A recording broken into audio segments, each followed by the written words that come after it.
Today is Friday, March 19, 2021. Coming up on Roland Unfiltered, broadcasting live from Houston, Texas. Federal authorities have launched a criminal investigation into Baltimore. State Attorney Marilyn Mosby and her husband, Baltimore City Council President Nick Mosby. Their attorney is blasting this investigation. We will talk with Scott Bolden right here on Roland Martin Unfiltered. In the Derek Chauvin case in Minneapolis, the judge will allow some body camera footage from the police officers to be admitted into the trial. Also, on today's show, my interview with St. Louis activist and rapper Tef Poe. We talk about his issue that with some people who are in the movement, are folks truly standing up for black people, and what did he have to say about individuals who came to Ferguson, then left and never returned, but built their careers on activism and has never given back. Trust me, y'all do not want to miss our discussion. Plus, the CEO of the NAACP is demanding a meeting with with the NFL over their new TV contract with Fox. All of that next. Roland Martin Unfiltered. It's time to bring the funk. Let's go. He's got it. Whatever the biz, he's on it. Whatever it is, he's got the scoop, the fact, the find. And when it breaks, he's right on time and it's rolling. Best believe he's knowing. Putting it down from sports to news to politics. With entertainment just for kicks, he's rolling. It's on go, y'all. It's Roland Martin, rolling with Roland now. He's funk, he's fresh, he's real, the best, you know he's Roland Martin now.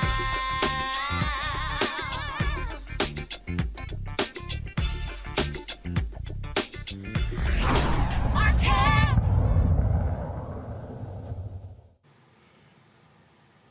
Federal authorities have launched an investigation into the finances of Baltimore State's Attorney Marilyn Mosby and her husband Nick Mosby, president of the Baltimore City Council. The Baltimore Sun reported that subpoenas were issued for churches when it came to the actual tithes and offerings that they made to churches. The feds are seeking tax returns, bank and credit card statements, and business records and other financial documents. The Mosbys say they did nothing wrong. Their attorney is Scott Bolden, frequent panelist here on Roland Martin Unfiltered. He joins us right now. Scott, welcome to the show. On the other side, this is interesting. Have you ever heard of a federal investigation to ask churches about the donations of individuals to churches? It's laughable. And in 35 years of practice in law, as a former prosecutor from New York City, who I've defended as well as prosecuted individuals in criminal tax cases, at least at the state level, it's unheard of, if you will. And what it ultimately gets at is that these are two high-profile African-American politicians. They are progressive change makers. They have called for redistribution of wealth, at least her husband has. And Marilyn Mosby is a leader in progressive prosecutors and was there before many of the others were elected, if you will. She doesn't prosecute low-level drug possession cases. She has a conviction integrity unit. She certainly looks at over-sentencing. And this is the new progressive prosecution team in Baltimore, but more importantly, spreading all around the country. And so she's been sued by the police before. She certainly stood up and prosecuted cops for Freddie Gray. And now she has to face these race-based challenges, but really more importantly, these inappropriate use of federal resources, like impaneling a criminal grand jury for two public officials who, quite frankly, don't make enough money to have a criminal investigation about them, let alone impanel a grand jury, where if you have some issues about their deductions, it goes to city audit, it goes to a civil audit, or the IRS can ask you questions about it. And if they find that they can't match up the donations, whether it's from their campaign finance committees, whether it's from their donations to churches, or whether it's in their personal lifestyles, the IRS will ask, they will audit, and then they either make you pay money, or sometimes you wind up paying them that they're owed money. None of this went through any civil review process. And now they have a federal investigation, criminal tax investigation, if you will, for people who make roughly $200,000 a year, who are public servants and get paid on tax dollars. And it is essentially their only income. They have started some other companies, but these companies are startups. They have not created a slush fund. The companies aren't generating any revenue. And so now they appear to be, if you believe the press report, appear to be going through donations, which were 501c3 write-offs or deductions, and matching them up to see whether a $20 donation or a $100 donation was actually made. Are you kidding me? Are you kidding me? And by the way, this investigation, we believe, was started under the Trump administration. We hope to end it under the Biden administration. The federal agents, according to the Baltimore Sun, they did meet with Nick Mosby last week. And according to this story, where you have, churches saying that they have reached out to them in terms of, I've just never heard again of feds having churches turn over information about donations being made to them. Well, if you believe that information is reliable, if you do electronic tithing, there's certainly a record of that. But Roland, you and I both know if we go to church and they're passing the hat and they pass it again for some special purpose or a number of special purposes, right? If I write a check, you got a record of that. Otherwise, if I give $20 or $100, I'm not sure I have a record of that. I'm not sure the church has a record of that. But it shows the minutia and the debt that the government investigators and the police unions and all those who are motivated to cause them embarrassment or try to cause them embarrassment will go. They leaked this to the press. We found out about it through the press. They publicly tried to serve Nick Mosby while he was doing his job as chair of the council or chair of the board of estimates. It was embarrassing. And the amount of money at issue, if you made them pay back all of their donation, right, gave them zero credit, the amount of money at issue civilly would be minuscule compared to the federal resources used to investigate this wonderful, young, powerful, black, and political couple. Unbelievable. All right, Scott Bolden, we certainly appreciate it. Thank you so very much, and we'll be following this story to see what happens next. Yeah, we'll be fighting. We're going to fight to the end on this one. Thanks, Roland. All right, thanks a lot. I want to bring in my panel here. Certainly want to get their thoughts and perspective. Candace Kelly, she joins us. Candace, of course, is a legal analyst. And, of course, we've had her on before. Glad to have her here. Also on today's show, Michael Imhotep. He also joins us. Of course, with Michael as well. He, of course, the African History Network show. Rob Richardson, the host, Disruption Now podcast. Glad to have all three of you. Candace, I want to start with you. Again, this is a federal criminal investigation. They're asking for all financial documents of Nick Mosby, of Marilyn Mosby. To be honest, Marilyn Mosby has been under constant attack. It's interesting that, of course, I sat down last week with Kim Gardner, of course, the prosecutor in St. Louis, who's been under constant attack by folks there. So is Marilyn Mosby. When she prosecuted the cops for Freddie Gray's death, you had people who tried to get her law license taken. You've had police targeting her as well. You've had the governor telling the Democrat Attorney General to take over cases because he felt she was not prosecuting them fast enough. Now you have this investigation here. Clearly, the Mosbys have pissed some folks off. They have. But you know why they've pissed some folks off? They've pissed some folks off because they've got power. They are a power couple. And when you get on somebody's radar and you have power, they want you to not have that power. And they do anything that they can in order to just get you to relinquish that power. To think that they would impanel a grand jury to determine whether or not hundreds of dollars or up to thousands of dollars, because there were some questions in terms of getting early monies from his pension fund that anybody else who would have borrowed from this type of fund would not have gone under the same scrutiny. It's not something that's out of the ordinary when people come into some type of an issue or a hump that they didn't expect. This is nothing more than fishing for a reason to get these people in trouble and make their whole lives crumble beneath their feet. Nothing more. And what they are actually trying to bring up against this couple is something that we've seen for hundreds of years. We can go back all the way to Marcus Garvey to any other civil rights leader that we have come in contact with. This is the same old.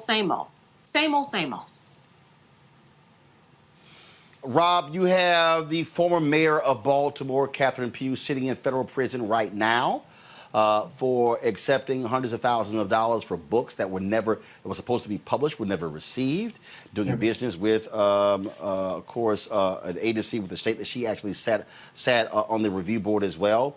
Baltimore's had issues in the past. Same thing. Another mayor who was forced out of office, Mayor Dixon, for using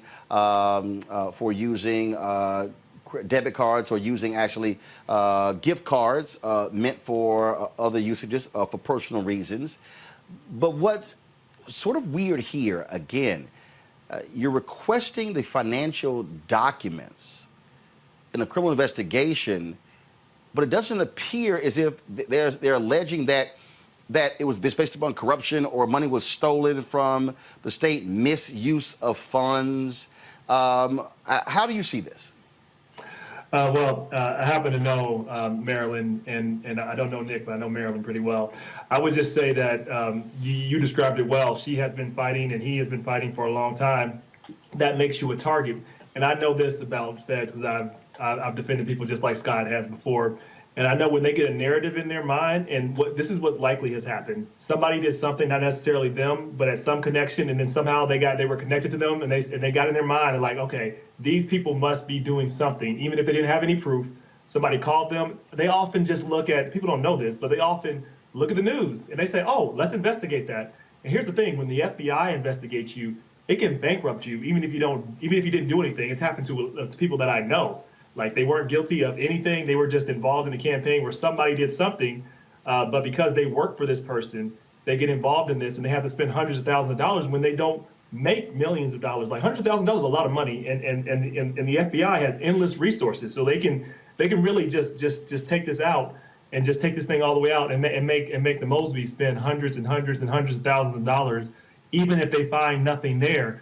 And even if there's nothing there, they will look to find something there because they have a narrative. I believe they have a narrative in their mind that they did something, and they're going to find something. And this is clearly what they're doing. I think it's a waste of resources and money when you think about all the things that are going on in this country. That we have our FBI going after church donations. I mean, just think about that for a minute.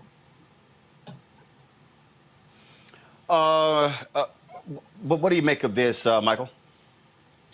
You know, this is the first time I've heard looking at church donations. Usually they'll look at lavish spending beyond your means, different things like this. But this is the first time I've heard going after church donations.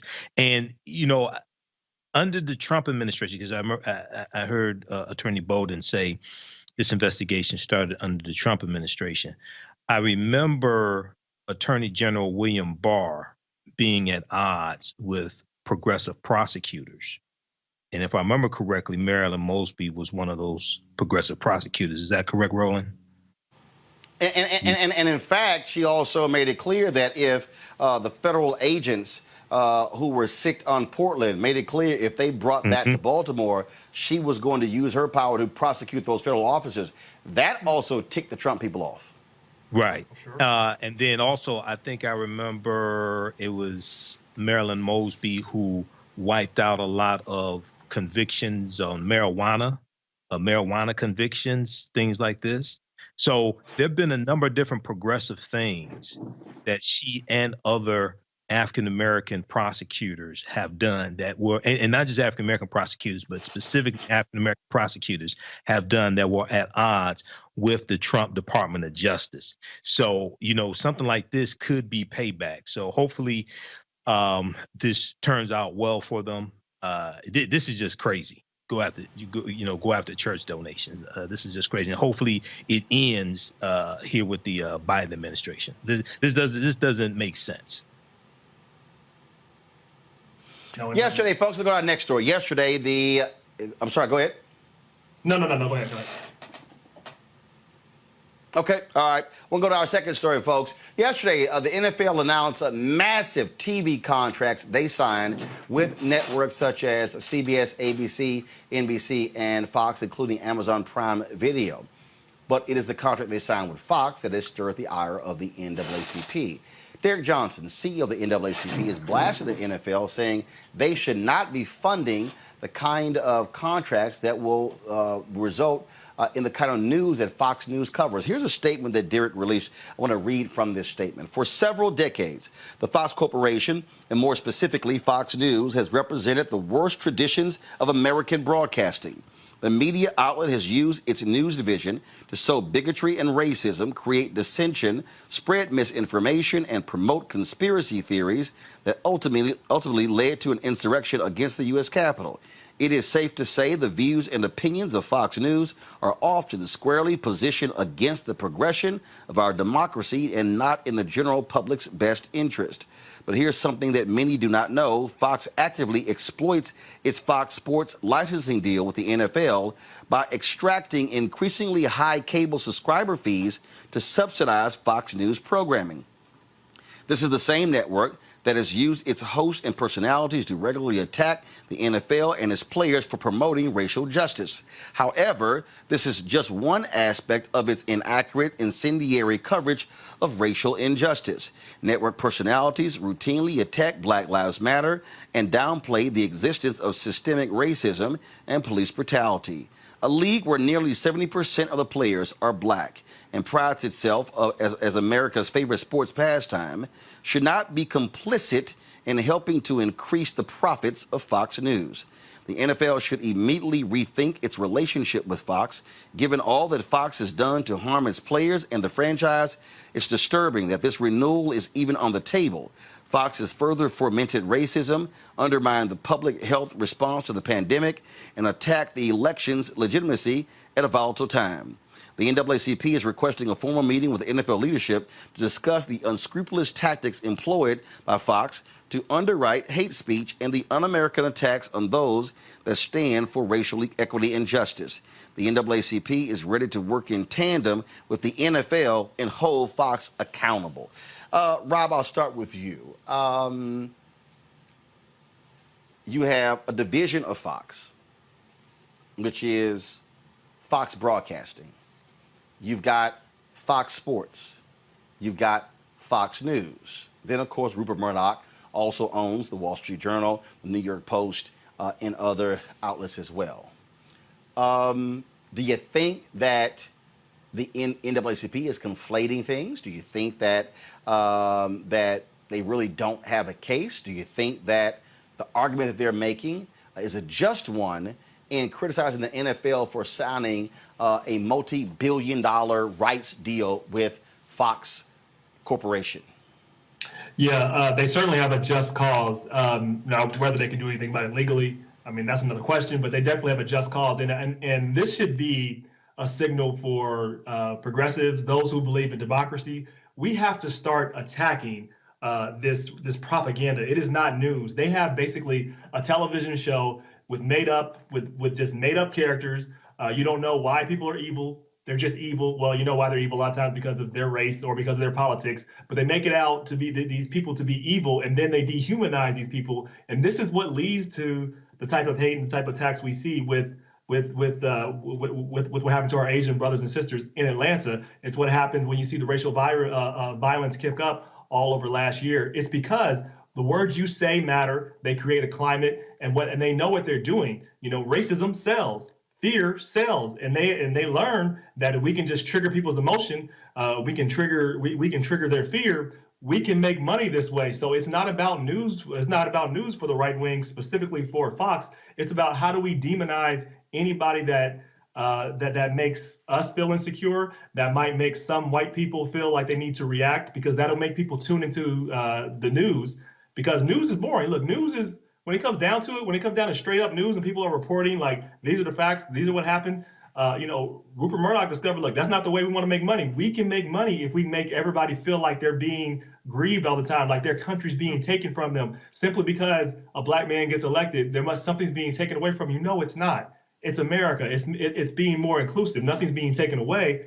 It's being more inclusive. But that's seen to some, and Fox News has been perpetuating this, that things are being taken away from me, and that has caused division. I think the NAACP is absolutely right. Not only are they right, we need more people to join them, and this needs to be taken more seriously, because this propaganda is really affecting our democracy. It's really destroying it, because that's how America goes down. It goes down by Americans. Americans implode, and we fight each other, and we just believe the other side is evil simply because they're black or they have different politics. This is what the right wing is doing, and they don't have any journalistic standards. They don't care. It's all about how do we just provoke emotion? How do we make controversy? And that's it. That's not news. Michael?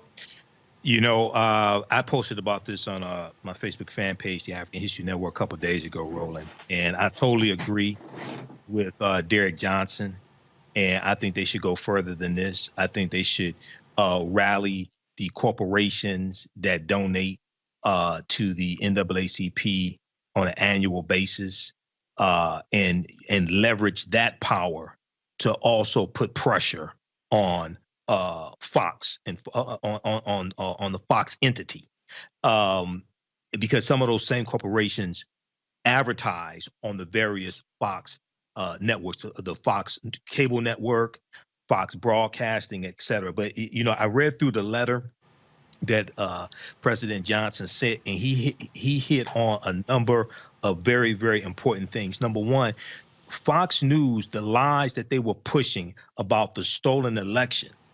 This was an attempt to overturn the election results and overturn African-American people's votes, nullify our votes. But then the NFL re-signs a deal with Fox Sports, and 70% of the league is African-American. So it's like our bodies are generating money that's being used against us. Our bodies are working for an entity that's being used against African Americans as a whole. We look at Tucker Carlson in the segment you just did a couple of days ago, where Tucker Carlson is going after Kristen Clark, okay, whose nomination to the Department of Justice she's running into problems. Okay, with white male Republicans or Republicans that want to act like they're white, like Rafael Ted Cruz. Okay, we're dealing with these types of culture wars that Fox is fueling.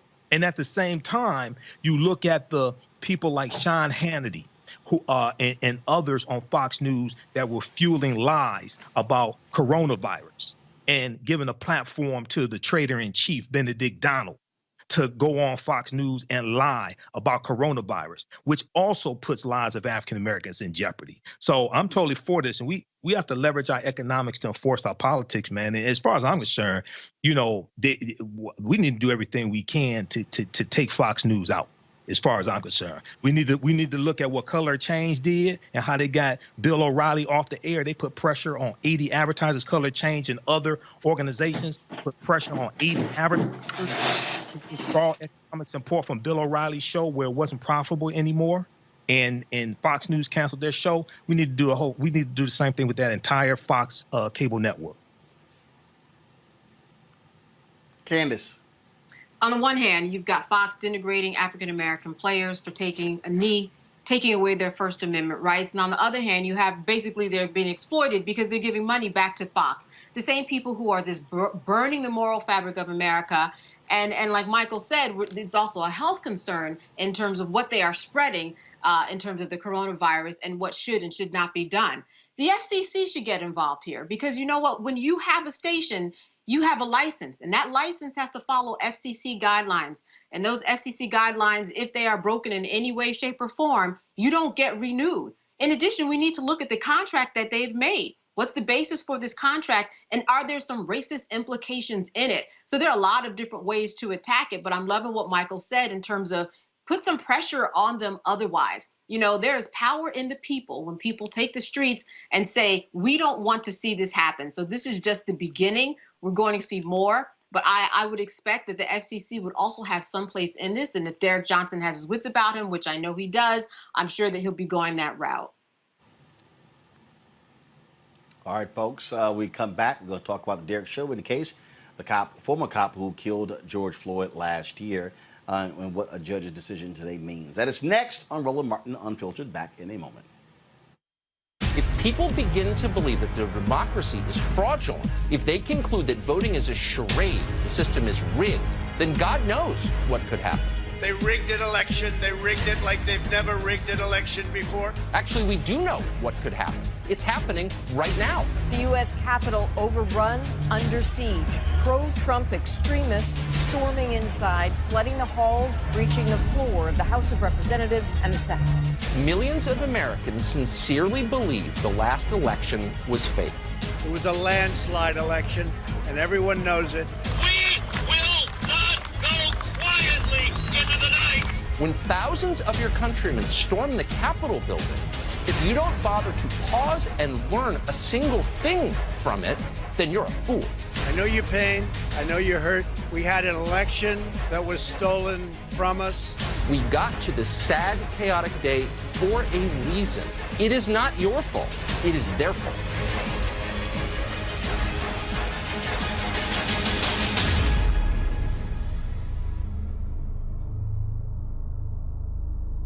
Hi, this is Essence Atkins. Hey, I'm Deion Cole from Blackish. Hey everybody, this is your man Fred Hammond, and you're watching Roland Martin, my man, Unfiltered.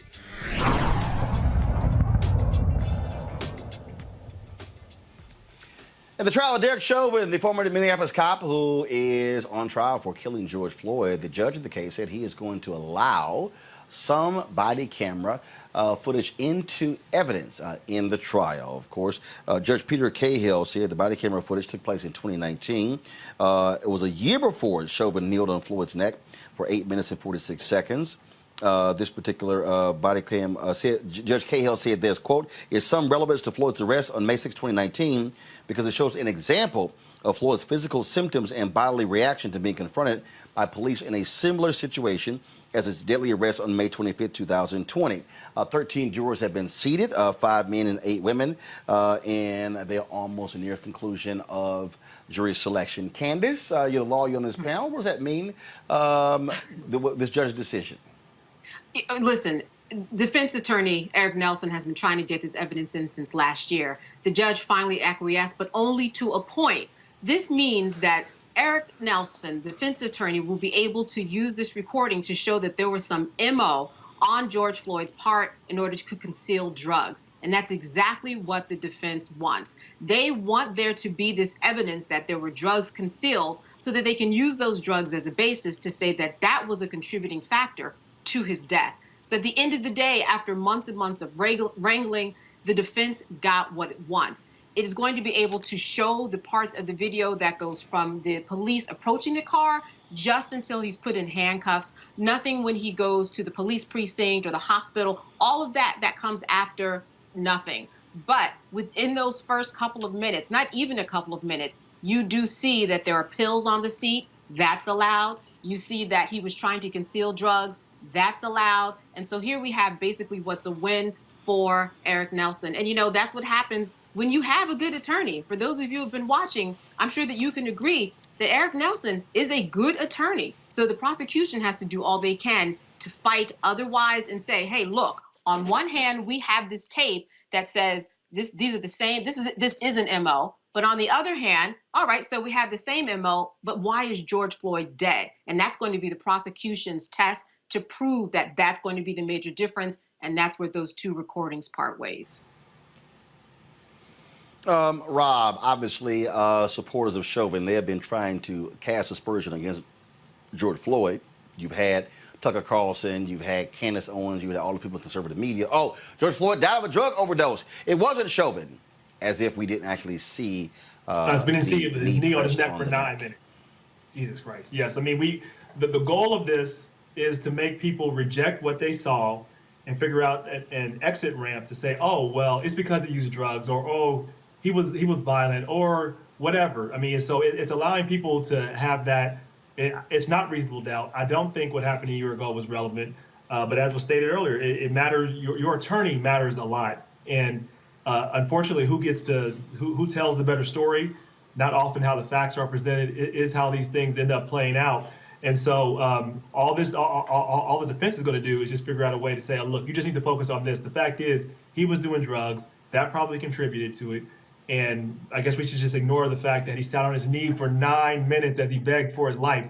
To me, I don't understand how a year prior, what that has to do with anything. That doesn't give you any justification to put your knee on somebody's neck for 9 minutes and suck the life out of them. That has to be told over and over and over again from the prosecution's point of view, because what the defense is going to do is try to get you down a rabbit hole to distract on one thing. You've talked about it on this show. You know, when a guest tries to get you off on a rabbit hole when you're on a point, that is what the defense is going to try to do with this case. They're going to try to say, see, look at that, he's a drug addict. See, look at that, he was doing that. Look at that, we thought this was going to happen. Look at that, this had to happen in order to restrain this guy. They're going to come up with any reason they can to justify, or at least just put a little bit of doubt on only one juror's mind, because all you need is a hung juror. You got to have all your jurors agree, all 12 agree to a charge, and the goal of the defense too is at least to get one juror. But I mean, frankly, just to create, they would love to get a non-conviction. But if you just get one juror to say no, that's enough, and then it's hard to come back. You might be able to do it one other time, but you won't do it three, and the defense knows that.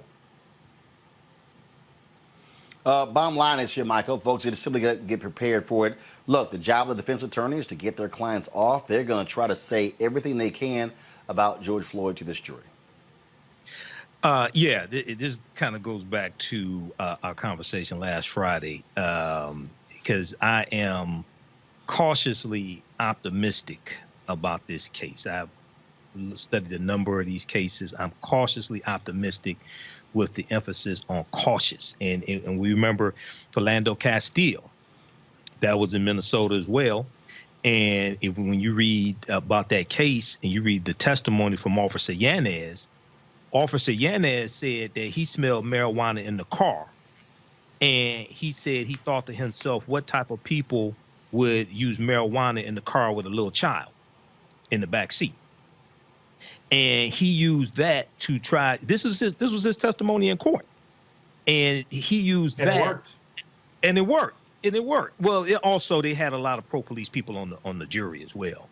But so I've been studying white supremacy for a long time, and so this is why I'm just like really cautious about this case. I hope justice prevails. But the main thing, and Rob is correct on this, the main thing that we have to focus on, and the jury should focus on, and the prosecution, I'm sure they will keep the jury's attention on this. There was about 3, maybe 4 minutes where George Floyd is unconscious. He's not moving at all. And Chauvin still kept his knee on his neck. Well, what threat did he pose? He's not moving. He was begging, talking to his mother, and asking for his mother. I'm talking about after that. There's a period of time after that he stops moving. He's not talking. He's unconscious, and he still kept his knee on his neck. Why? You so afraid? You're so afraid of a black man's body that's not moving that you just got to make sure that he's dead? Why? So that's what they have to really keep the focus on. Yeah, Roland, I would say this was one other point with Minnesota. When the one case that did get convicted happened to be a person of color.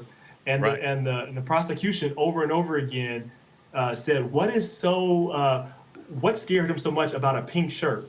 It was a woman in a pink shirt. He said he feared for his life. He did the same. He reiterated the same ridiculous defense that we always hear, that always works. But this time it was a white woman in a pink shirt. And what's so threatening about that? I would argue, what is threatening about a man who you have handcuffed who is begging for his life and your knees on top of him, what is threatening about him?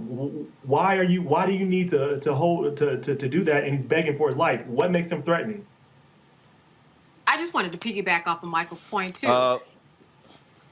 Sure, go ahead. When he said that, you know, there were several minutes where you couldn't hear him. A former officer Chauvin says, I can hear you, so that means you're breathing. So that if he didn't hear him, then we can imply, it can be, you know, implied that he's not breathing. So I think that the prosecutors also have a good run at that theory, because that tape supports what Michael was just saying. There was a time where he was just completely unconscious. He wasn't saying anything. Things had changed. His hands were in his pocket. Could not have been that much of a threat. Folks, let's talk about this story out of the White House. Several staffers have been fired because of past marijuana use. Today, Press Secretary Jen Psaki said that was the case. I'm just trying to understand here, Candace, really? I mean, for past use, what do you make of this? Shouldn't this? How can you be pursuing policy, and how can you be telling DAs not to prosecute low-level drug offenses, but you're firing people who used marijuana in the past? Right. That doesn't make any sense. There's some hidden agenda here.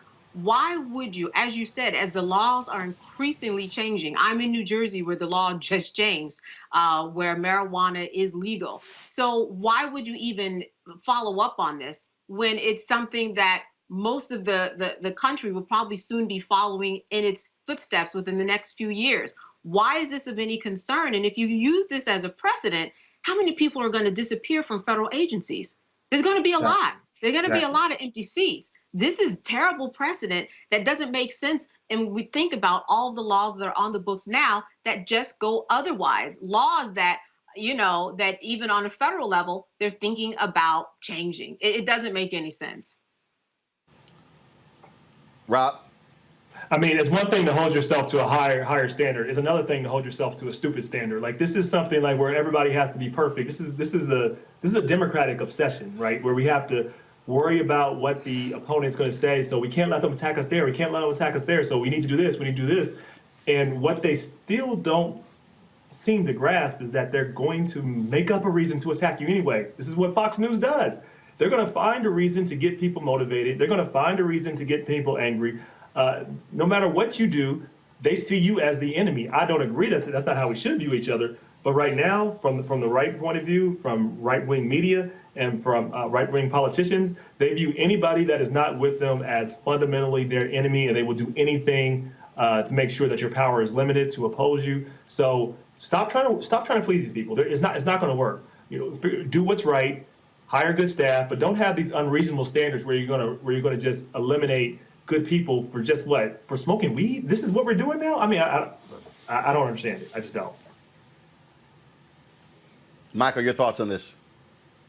Well, I heard this reporting earlier today, and I'm looking at an article here from NBC News reporting about it as well. Now, they said, Jen Psaki said that they had relaxed some of the previous restrictions or what have you when it came to staffers and previous marijuana users, because they wanted them to be able to tell the truth but not be penalized, maybe if they smoked one time when they were in college or what have you. But also in hearing, I'm pretty sure it was Jen Psaki earlier today, White House press secretary, they didn't get into details about, there were 5 staffers that were let go, and it said it was marijuana usage. Now, what I heard is that it could have been more than just marijuana as far as drugs that were used. It wasn't a situation, from my understanding of this, it wasn't a situation where they smoked marijuana once 5 years ago, and that's why they were let go of.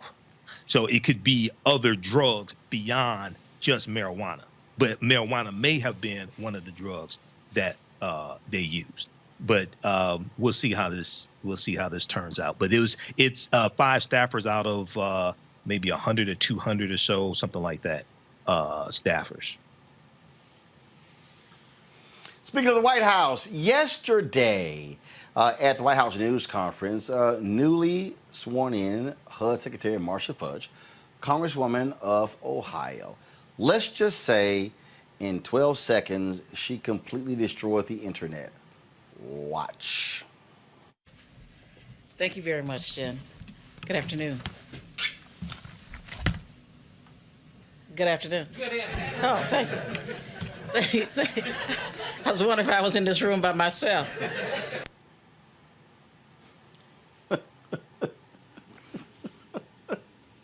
Okay, run that again. Run it again. Thank you very much, Jen. Good afternoon. Good afternoon. Good afternoon. Oh, thank you. I was wondering if I was in this room by myself.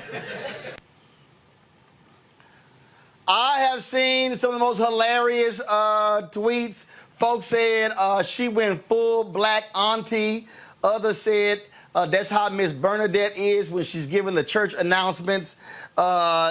Candace, that was, when I say I hollered when I saw that, that was sort of like when you walk into your grandmama's house and she's like, I know his ass gonna speak to everybody. I know you're gonna speak. That was hilarious. Yeah, and it was classic. But you know, it also spoke to this bigger notion of, listen, I'm a black woman in this room. I am not invisible. Do you see me? Which is often the argument that you hear from black women, that sometimes we are just not seen. And to see her actually be standing there and everybody seeing her and not being acknowledged was just real indicative of what it is like to be a black woman in America. But she got their attention, and they won't do that again. Yeah, Rob, that was like, you there from Ohio. And look, I've talked to Congresswoman Fudge a whole lot over the years. That sister don't play. And it was she was like, I know y'all ass see me, and y'all ain't gonna say it back. Yo, that was crazy. That was amazing. Love it. I loved it, and I know her. And she's gonna set HUD right, and everyone's gonna know who's in charge, and there will be no mistake about that. And I'm glad that people got a chance to see it. So she's going to be fully in charge of HUD, and she made those reporters acknowledge her. And she shouldn't have had to do it, but it didn't take much. You see, she just looked up and just said, hello?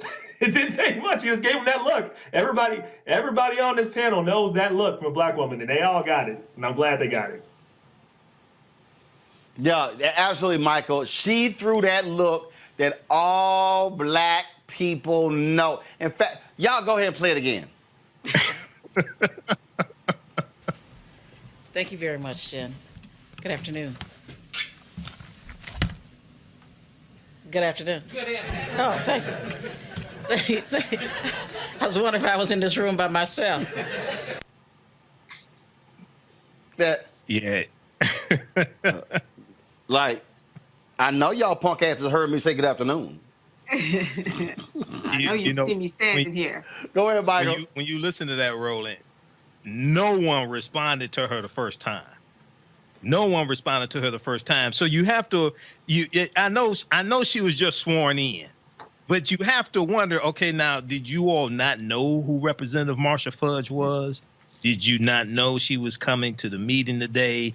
They just stood there. I mean, they just sat there and didn't say anything. So, this is a black girl magic moment, and she's making it known. No, you're going to respond when I speak, and this is important. But this also hits on oftentimes African American women being looked at as being invisible.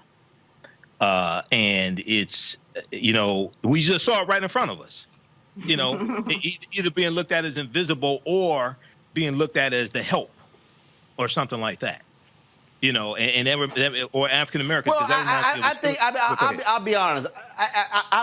Michael, I've seen a lot of press briefings, and they come out there, and in media, folk don't say anything, but that don't matter. Again, that was just straight up black. Mm-hmm. I know your asses heard me say this. Call response. Call response. Right. I take him to church. That reminds me of my mother. My mother used to be a school teacher for decades. So that, I've seen that before. She came in there with such a force. She probably caught a lot of people off guard. I mean, literally the way she just came in and her beautiful color and the way she was dressed. I'm sure they were like, who is this? And they were probably caught up in the moment, but she got them right out of that moment. Mm-hmm. Yeah, she quite did. So I'm just saying, to the White House press corps, y'all might want to rethink just sort of how y'all respond to black folk who walk into the room. I'm just saying, the next time she walk in, hell, they probably gonna speak first. Hey, Secretary Fudge. Right. Yeah, and they will not repeat the mistake. No, so they said they will not repeat the mistake. They're going to do that once. They're going to be very nice. Absolutely trust me, that was one of the funniest clips that have come out of a White House press briefing in a very long time, and that was truly a black woman's response talking to them, and I had to send her a text saying, "Good afternoon." Had to do it. Y'all support Roland Martin Unfiltered. Please do so by joining our Bring the Funk fan club. Every dollar you give is to go to support this show. Our goal is to get 20,000 of our fans to give us a minimum of $50 each over the course of a year to help fund what we do, and we certainly appreciate all of you who have done so. You can do so by going to Cash App, $RM Unfiltered, PayPal.me/R Martin Unfiltered, Venmo.com/RM Unfiltered, and of course, Zelle is Roland@RolandSMartin.com or Roland@RolandMartinUnfiltered.com. The mailing address is New Vision Media Inc., 1625 K Street Northwest, Suite 400, Washington, D.C., 2006. Michael, Candace, Rob, I certainly appreciate the three of you being with us today for the first hour, folks. In the second hour of our show, we're going to hear from Tef Poe, rapper, activist from St. Louis. Y'all want to buckle up. If y'all thought Marcia Fudge was giving us all of that black auntie in that clip, Tef Poe is bringing all of that black uncle in my interview with him. Yeah, he got some things to say about people who built their protest careers off of Ferguson.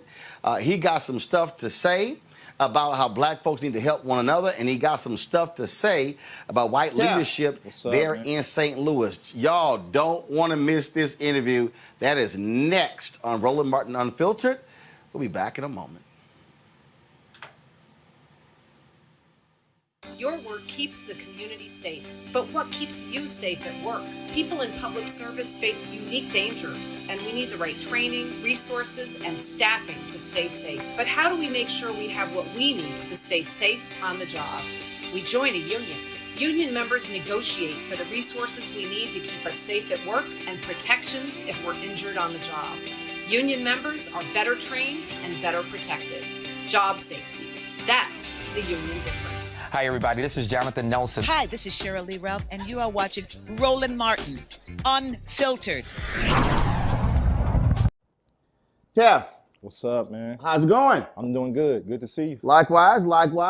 Here in your city. Yeah, man. We finally get a chance to chat in person, always before on Skype and all that sort of good stuff like that. Yeah, definitely. It's been 6 years since Michael Brown's death, since Ferguson uprising, since protest. Whole lot has happened. What is your assessment of where this city is, but also where this social justice movement is?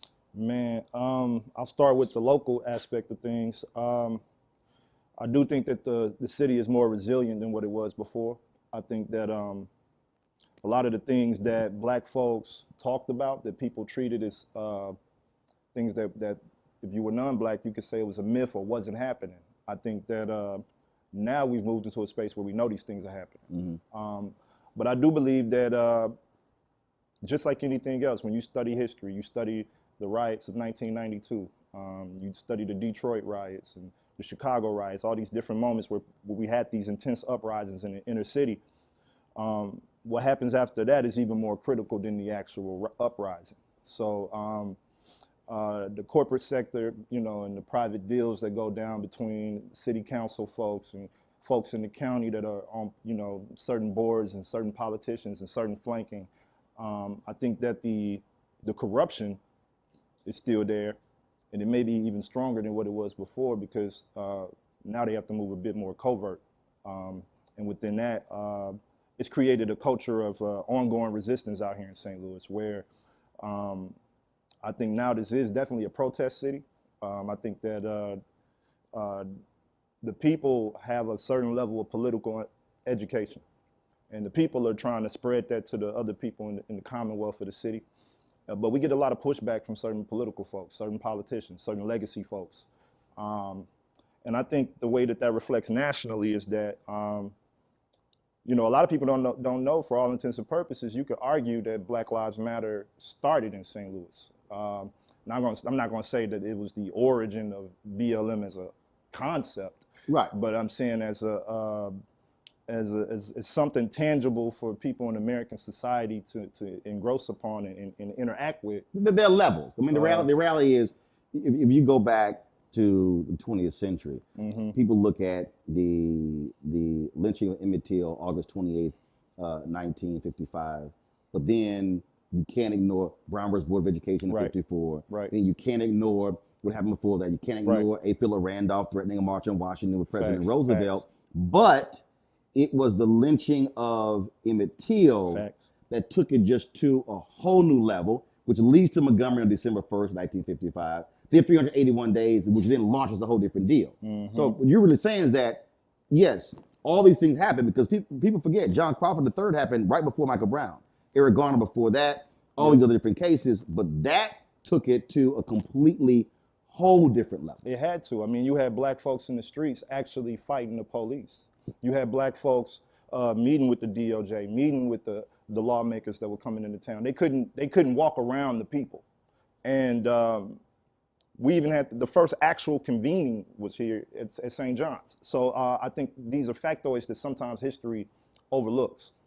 And I think now that we're in a position as a city where there's a lot of, there is some bitterness because we're a flyover town now. Everybody don't pull up like you just pulled up. You know what I'm saying? I don't get that text from a lot of people saying, hey bro, I'm coming to town, what's good with you? I don't get that text. So I think now that kind of reflects to how movement interacts with different cities nationwide, where I can look at a situation like George Floyd and pretty much give you a play-by-play, step-by-step breakdown about how this is about to go. From how the police are about to act, to how the activists are about to act, to how the nonprofit sector is about to act, to how the folks in the street who don't understand any of these moving pieces, how they about to act. I just see that module being duplicated every time something pops off. It's interesting you say that because I use a phrase constantly on my show, connecting the dots. And one of the things that happens when in one of these situations, we know the folk who will take advantage of the spotlight, who will pop in. And again, I go back historically. Ella Baker's deal always was, we're not coming into a place to then tell you what to do. We're coming in to assist you in what it is you're trying to accomplish. And that to me was one of the things that we always kept talking about coming out of Ferguson. Okay, what are y'all trying to do who are there? As opposed to using this moment to build something else. Has that happened? Do you believe that a lot of the folks who made their names off of Ferguson, who all of a sudden are now on television and books and podcasts and traveling around the world, are not coming back? You watch battle? I know you don't watch battle rap, but my brother is a pretty famous battle rapper. He has this. We can curse on here, right? He got this. Yeah, my show. I own it. He got this. I own this shit. What would you? To that, I would say, smack. Who are these niggas? We don't. Who are they? You know what I'm saying? I know some of them. You know, but I think now we believe that we were trying to spearhead a genuine revolution for Black folks. And when I say that, I'm not saying like we have these delusional dreams of taking over the government and nothing like that. But I'm saying reshaping the political circumstances of the people, reshaping the actual things that are actually oppressing us in this city. When smoke really hit the fan, we had to do that ourselves. We were left here to rely on our own self-determination. We were left here to weed out a lot of the dissent between each other. We were left here to just pick up the pieces and move on. I remember driving down West Florissant for months after, the dust had kind of settled after the non-indictment. And, the remnants of folks trying to go back to regular life was starting to pop up. And I just used to drive down there and shake my head because I was like, yo, this street looked like this could be anywhere in the world. This could be Baghdad. We talking about months after the fact. And I think that, I know that, in St. Louis, this type of corruption goes all the way back to the Veiled Prophet Society, to the riots of East St. Louis, when they deputized 300 random white folks to go across the water in East St. Louis and barricade black folks in their house, set their houses on fire, and if anybody came out the house, they shot them in the head. That lineage of people is the same people who run the city. I drive around and see their names on the building still. You know what I mean? A lot of black people don't do the knowledge, they don't do the history, so they don't even know that we're living in a stronghold of white supremacy. That's what makes St. Louis different than a lot of places. They booed Martin Luther King when he came here. Malcolm X didn't really get his feet wet here. Medgar Evers was right down the street in Memphis. They blew his head off. So, and Tupac came here in the hip hop era and they booed him. They jumped him actually. So like this city has always just been a rough place for outsiders to engage with. But I think within that, it just makes our fight that much more vicious. So like if you get involved with something from somebody from here, they not playing. You know what I mean? Like if you interact with me on a level where I'm gonna go outside and represent something with you, and I'm gonna be on the line with you, I ain't playing, because I could be doing something else that's not gonna be risking my life. What is interesting to me is when events happen, and when we're covering these events, and you're right, you're seeing what's going on. What I always go back to is, okay, and again, the point I just made, all right, Michael Brown's death 6 years ago. In the 6 years, all the folks who came through here, are they completely gone? Are folks, anyone coming back? Is folks checking to say, okay, what is being built? How can we help? Because the issue that I have is when there's the immediate move on to, okay, what's the next hot thing? What's the next hashtag? As opposed to, no, you still got to actually build something. You don't just say, hey, let's do this, and then don't check back in a year what was built, what was created, what was left. Okay, who gets elected? What's going on?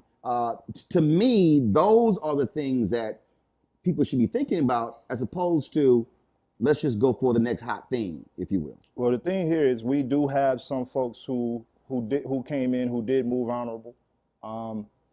But for the most part, if we being real, and I'm one of the few people who are going to be real about it, because I'm not bought and owned by nobody, so I can actually speak. Nothing I got going on is going to be slowed up by my opinion. So the truth is, we had to do what we had to do for us.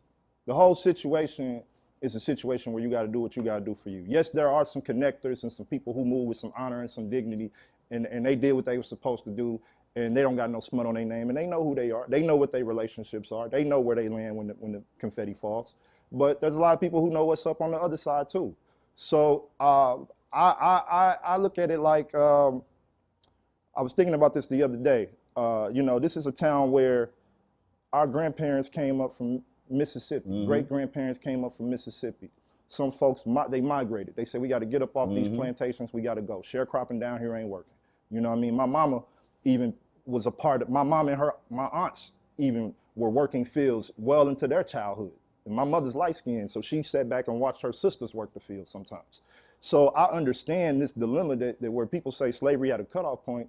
man, we're not even a generation removed from folks who was out there laboring for white folks. Mm-hmm. So when you dealing with this place, you dealing with folks who, when you come here dealing with black people, it's important to understand we haven't gotten over slavery. Y'all can get over slavery. You live in cities that got skyscrapers and pretty people and folks there can go to the dentist and they got jobs possibly that's better than what we got here. We ain't got nothing here. East St. Louis got a 1% employment rate.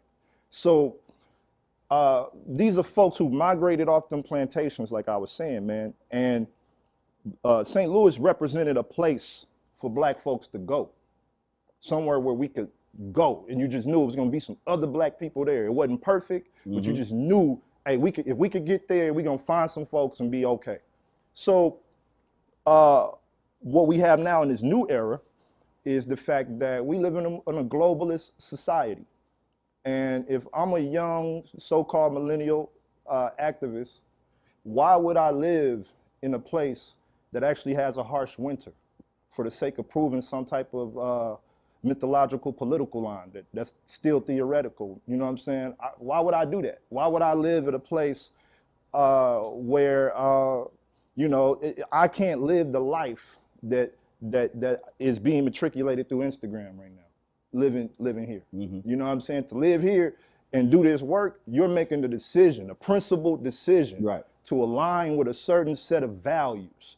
You're making a principled decision to involve yourself in a straight up generational back and forth discourse. And that's not and I see that in all over the country in different smaller cities, you know what I'm saying, where the hype flies over these towns and it doesn't land there. And it takes people who are willing to sacrifice to stay there. Wesley Bell sat right there as well, and what he said was, he said when he was teaching, he said he still sees it. He said this whole generation of people like, yo, I'm trying to graduate and leave. Yeah. And he said we have to create a situation where the next generation isn't leaving. He said because if they leave, he said you got a brain drain. He said your best and brightest are leaving.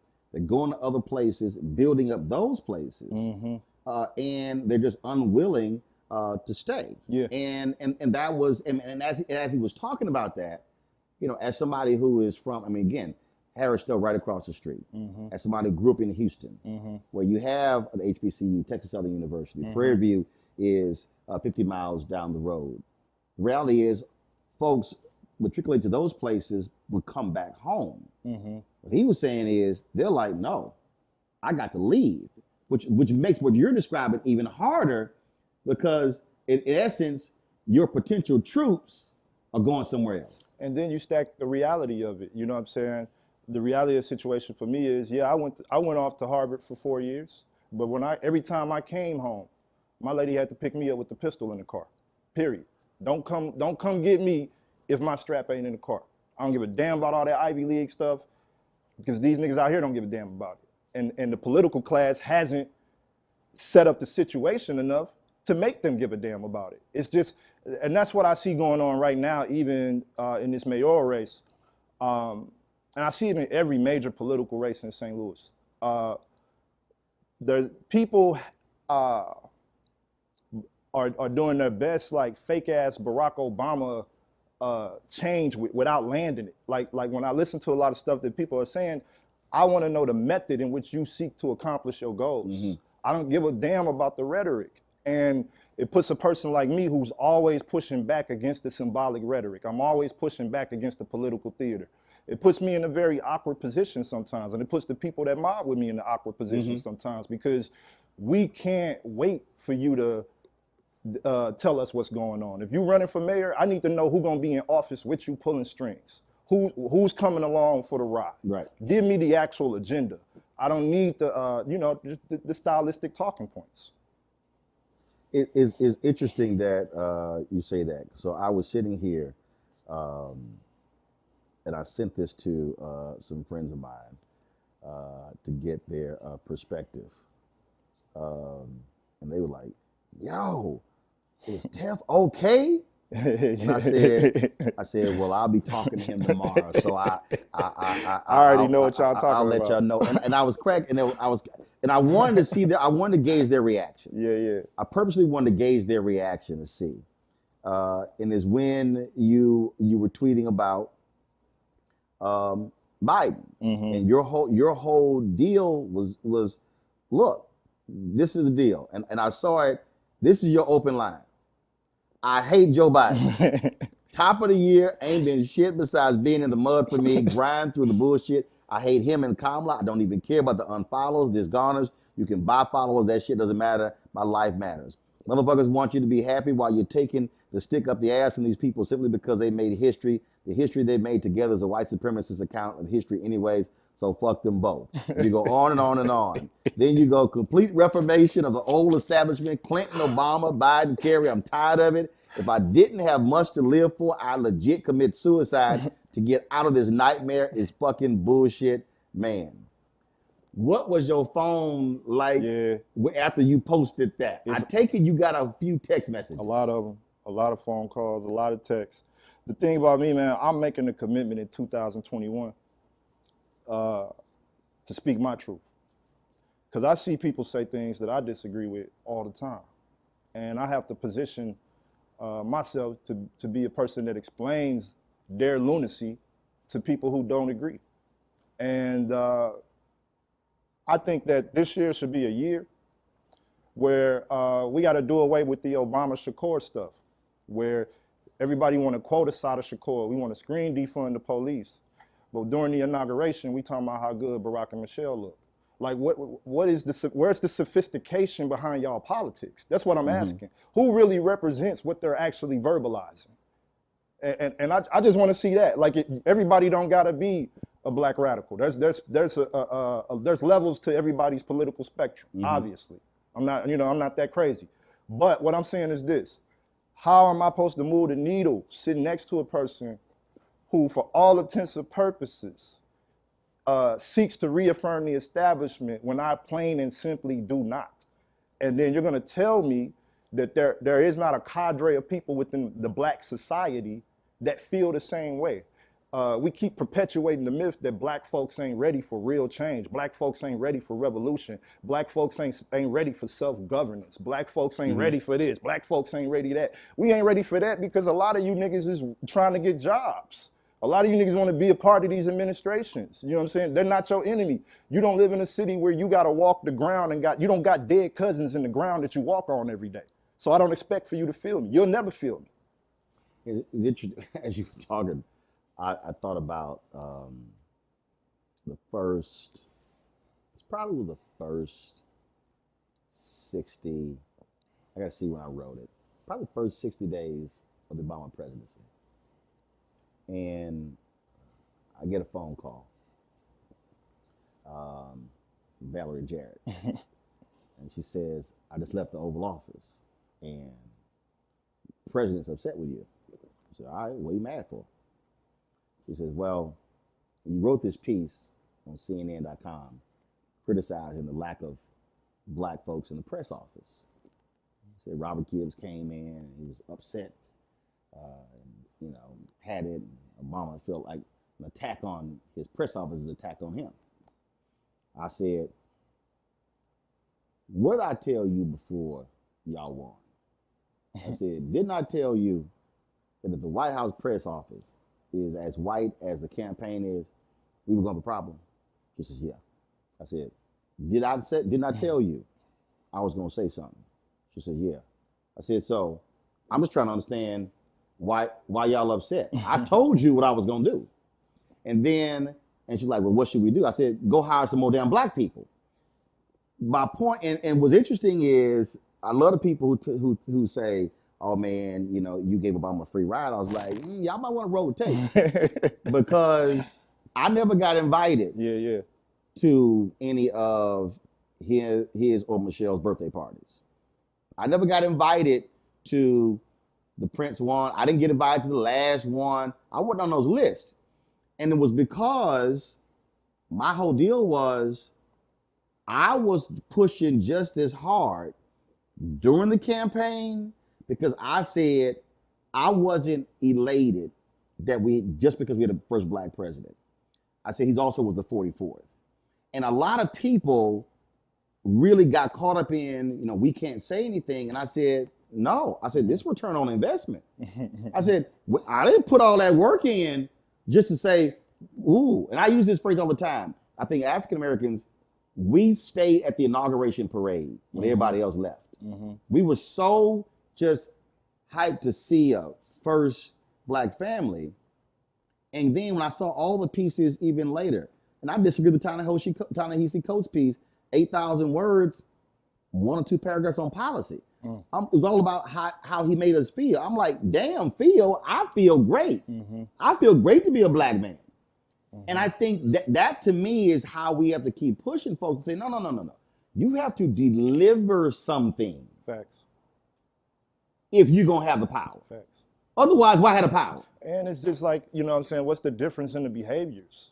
Like, okay, one person is outwardly racist and the other one is signing $1 trillion bill before his ass even touched the chair. Your family gonna get what, 1,600, 1,400 maybe? And y'all cheering? Y'all in the streets hosting a parade for what? We still burying people.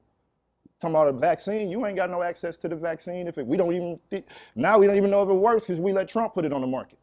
So it's just like, for real, like people looking at me like I'm the crazy one. No, America is the insane project. I'm not the one that's insane. The insanity, the container of the insanity is this thing that you want to pretend is a democracy.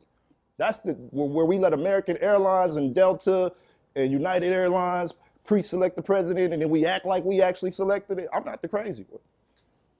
Do you think for African Americans, where we are right now, that there is an unwillingness to use the playbook that was used before, which was the classic inside, outside, internal, external? Yeah. What I mean by that is everybody can't be at the inside table.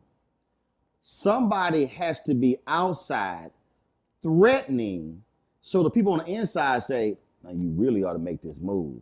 Facts. Because they ain't playing. I think, and I said this publicly, so this ain't nothing new, that the problem is everybody wanted to be inside in 8 years of Obama. The same thing. People talk about, man, you trying to get a job with Biden Harris. I'm like, I've never wanted to work for any politician. Because I'm outside. I can use my voice the way I want to push. That to me, I think, whether we're talking St. Louis, whether we're talking the state capitol, whether we're talking about the country, is that we have to fully embrace the inside-outside game and understand that if those two forces are not working together, you're not going to maximize whatever it is you're trying to get. The problem is that the inside-outside game is only supremely effective in Black American politics during presidential elections. That's when the outside niggas and the inside niggas is all talking. We all in the same chat groups. We all exchanging the same strategies, the same wherewithal. Even me and you, we might come from a slight difference of politics, but we talk outside of elections. Right. You feel what I'm saying? No. I'm gonna correct you. We don't talk outside of elections. We talk outside of presidential elections because I'm constantly going, okay, which is why I came to St. Louis. I was in Georgia and I was like, all right, Ossoff won, Warnock won. I went, all right, what's happening in 2021? All right, St. Louis mayoral race. All right, I need to get there. There's a gubernatorial race in Virginia. 2 black folks are running for governor. You got a brother who's running for lieutenant governor. Boom, we're gonna be there. Okay, what other races are going on? I'm constantly trying to get our people to understand that power is not all about DC. It's state capitals, it's county, it's city. And if we're not putting that lens on it to get our folks to understand that you can make Maynard Jackson type moves here in St. Louis that has nothing to do with Biden Harris. Facts. But if you don't focus on it, then we get screwed up. And that's where a lot of my tensions come from, right? It ain't the fact that I understand that we got a democracy. It exists. People got to vote. Somebody gonna be in the seat regardless. I get all that. What I'm saying is, the electoral folks on the national POTUS level walk away from the table, from the streets when they get what they want. You use us to change the narrative. You use us to get you in the barbershops when your candidate needs the votes. You use us to get in the church. You use us to throw these corny vote or die parties. You use us, you use us, you use us, you use us. The day after the election, you get what you want, the deals are brokered, and we're not included. This has been happening since the 1960s. And when you look back at history, like when Martin Luther King got killed, them white folks in the Oval Office had to get on the phone with some black people because this country was finna turn, and it was finna turn up over on its stomach. And they had to get on the phone with some folks. And, you know, it made something as simple as the president having to call James Brown. He had to get on the phone. James, where you at? I know you're just singing and dancing, but your people clowning, man. Get to the White House. James Brown, man, I don't want to go to no damn White House. But he went. You know what I'm saying? And so this is I think that, you know, I just want to put us back in the position where we are clearly serious, no matter where we engage at. If we're going to engage over here for reparations, let's do it serious. If we're going to engage over here to put this candidate in office and we're going to all lot ourselves and say this is the last dance, then let's do it seriously then. So it actually is the last dance. And we actually do get some things up out of the deal. I had was interesting with this conversation, the battle that I have with a whole bunch of people is, and I keep saying this, and what I keep arguing is, and I spent 6 years at CNN. Mm-hmm.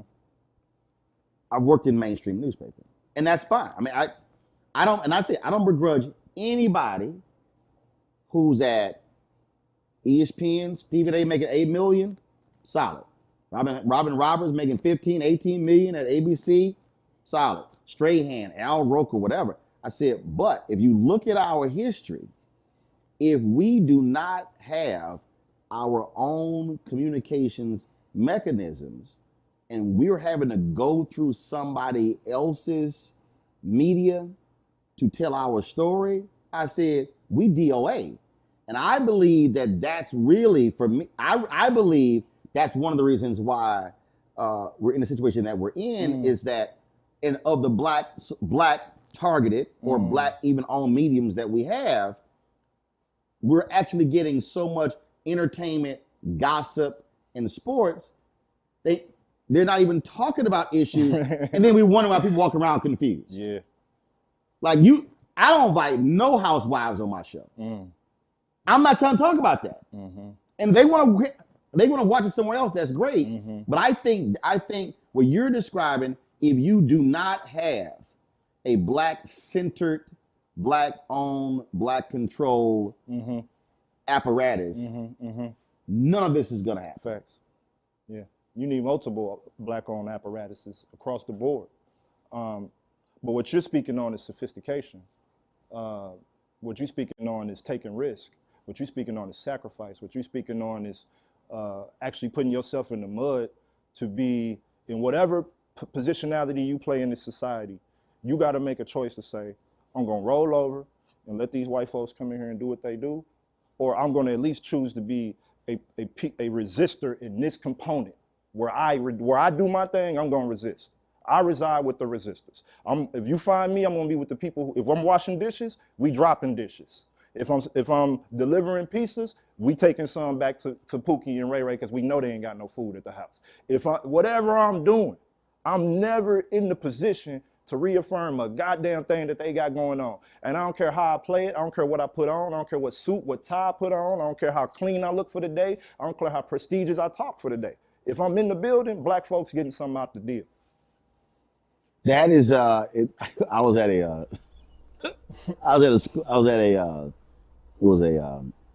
charter school conference, and so they had this meeting. It's like all of the money folks, and there's like 30 people in the meeting. And there's 2 black people, and they were very excited that I was supportive of school choice. And I told them point blank, I said, my initiative is called School Choice is the Black Choice. And so I'm sitting here, I said, let me explain something to y'all. I said, this is why I support school choice. I want black people controlling the charter schools. I want black people controlling the curriculum. I want black people controlling the contracts. That's what I want. I want us controlling the education of our children. So we're sitting in a meeting, and I'm talking, and so it was one Latino guy in the meeting. He was in California, sitting on the end. He goes, I keep hearing all this black stuff, but, I'm about diversity, what about Latinos? I said, say, man. I said, you are more than welcome to launch School Choice is the Latino choice. Roland's here for black people. I said, I'm going to tell everybody in this room, y'all can't do anything in this movement without black people. Y'all can't get a meeting with the Black Caucus. I said, I can call a frat meeting. I said, I got 7 alphas who are members of Congress. Y'all can't even get that meeting. I said, so I'm telling y'all right now, this movement ain't going nowhere without black people. So Mary Landrieu, former senator from Louisiana, she raised her hand. She's like, let me go ahead and say everything he's saying correct. And I just let them know. And they were all sort of like shell-shocked. And my whole deal is, I don't owe nobody here jack. Right. I wanted them to understand that, and there are black people who disagree with me over school choice. I'm like, I don't care. If there is a mechanism where we can control the whole school, the curriculum, the money, who we hire, I'm gonna take advantage of it. But my point to them was, I'm here for black people. And I wasn't apologizing for it. Right. And I think it's a whole bunch of us who are actually scared to go there. Yeah, they think white folks invincible. They think America is a unshakable concept. They think white people are unbeatable. They think white people can't be rolled on, smashed on, and defeated, and left where they at. But you got to realize these people are human. They immortalize white folks. You know what I'm saying? They immortalize the mass incarceration dilemma. They immortalize the prison industrial complex. You feel me? Like, they think that it got to be this way because if it shifts even a little bit, in their mind, they just as American as goddamn apple pie. Dude, I had a brother who literally told me, that's why I had my TV One show. He literally said, hey, when you gonna get your own show? I said,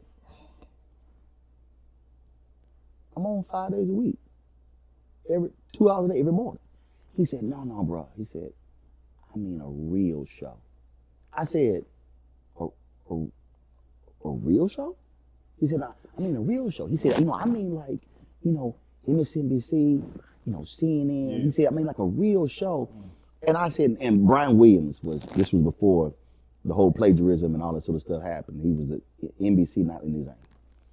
I said, brother, I said, do you know that when Brian Williams comes to DC, he sits in the same chair I sit in? I said, there's a clear table to the left. On the bottom is a bristle brush and a mirror. I said, Brian Williams don't use no bristle brush. I said, that's the brush I use. I said, the walls, the cameras, the fiber optic line. I said, here's what you don't realize. TV One, we contract the studio with NBC News Channel. I said, so you just said I didn't have a real show without realizing that the studio I use is an NBC studio. Yeah, I remember I came out there too at NBC studio. And he would, man, my bad. I said, no. I said, you have got it in your mind that because it's on a black network, it's not real. I think when you talk about immortalizing whiteness, the power of white supremacy has been so devastating that part of this issue we're dealing with is this extreme desire for white validation. In many ways, it's the black artists who wanted to cross over.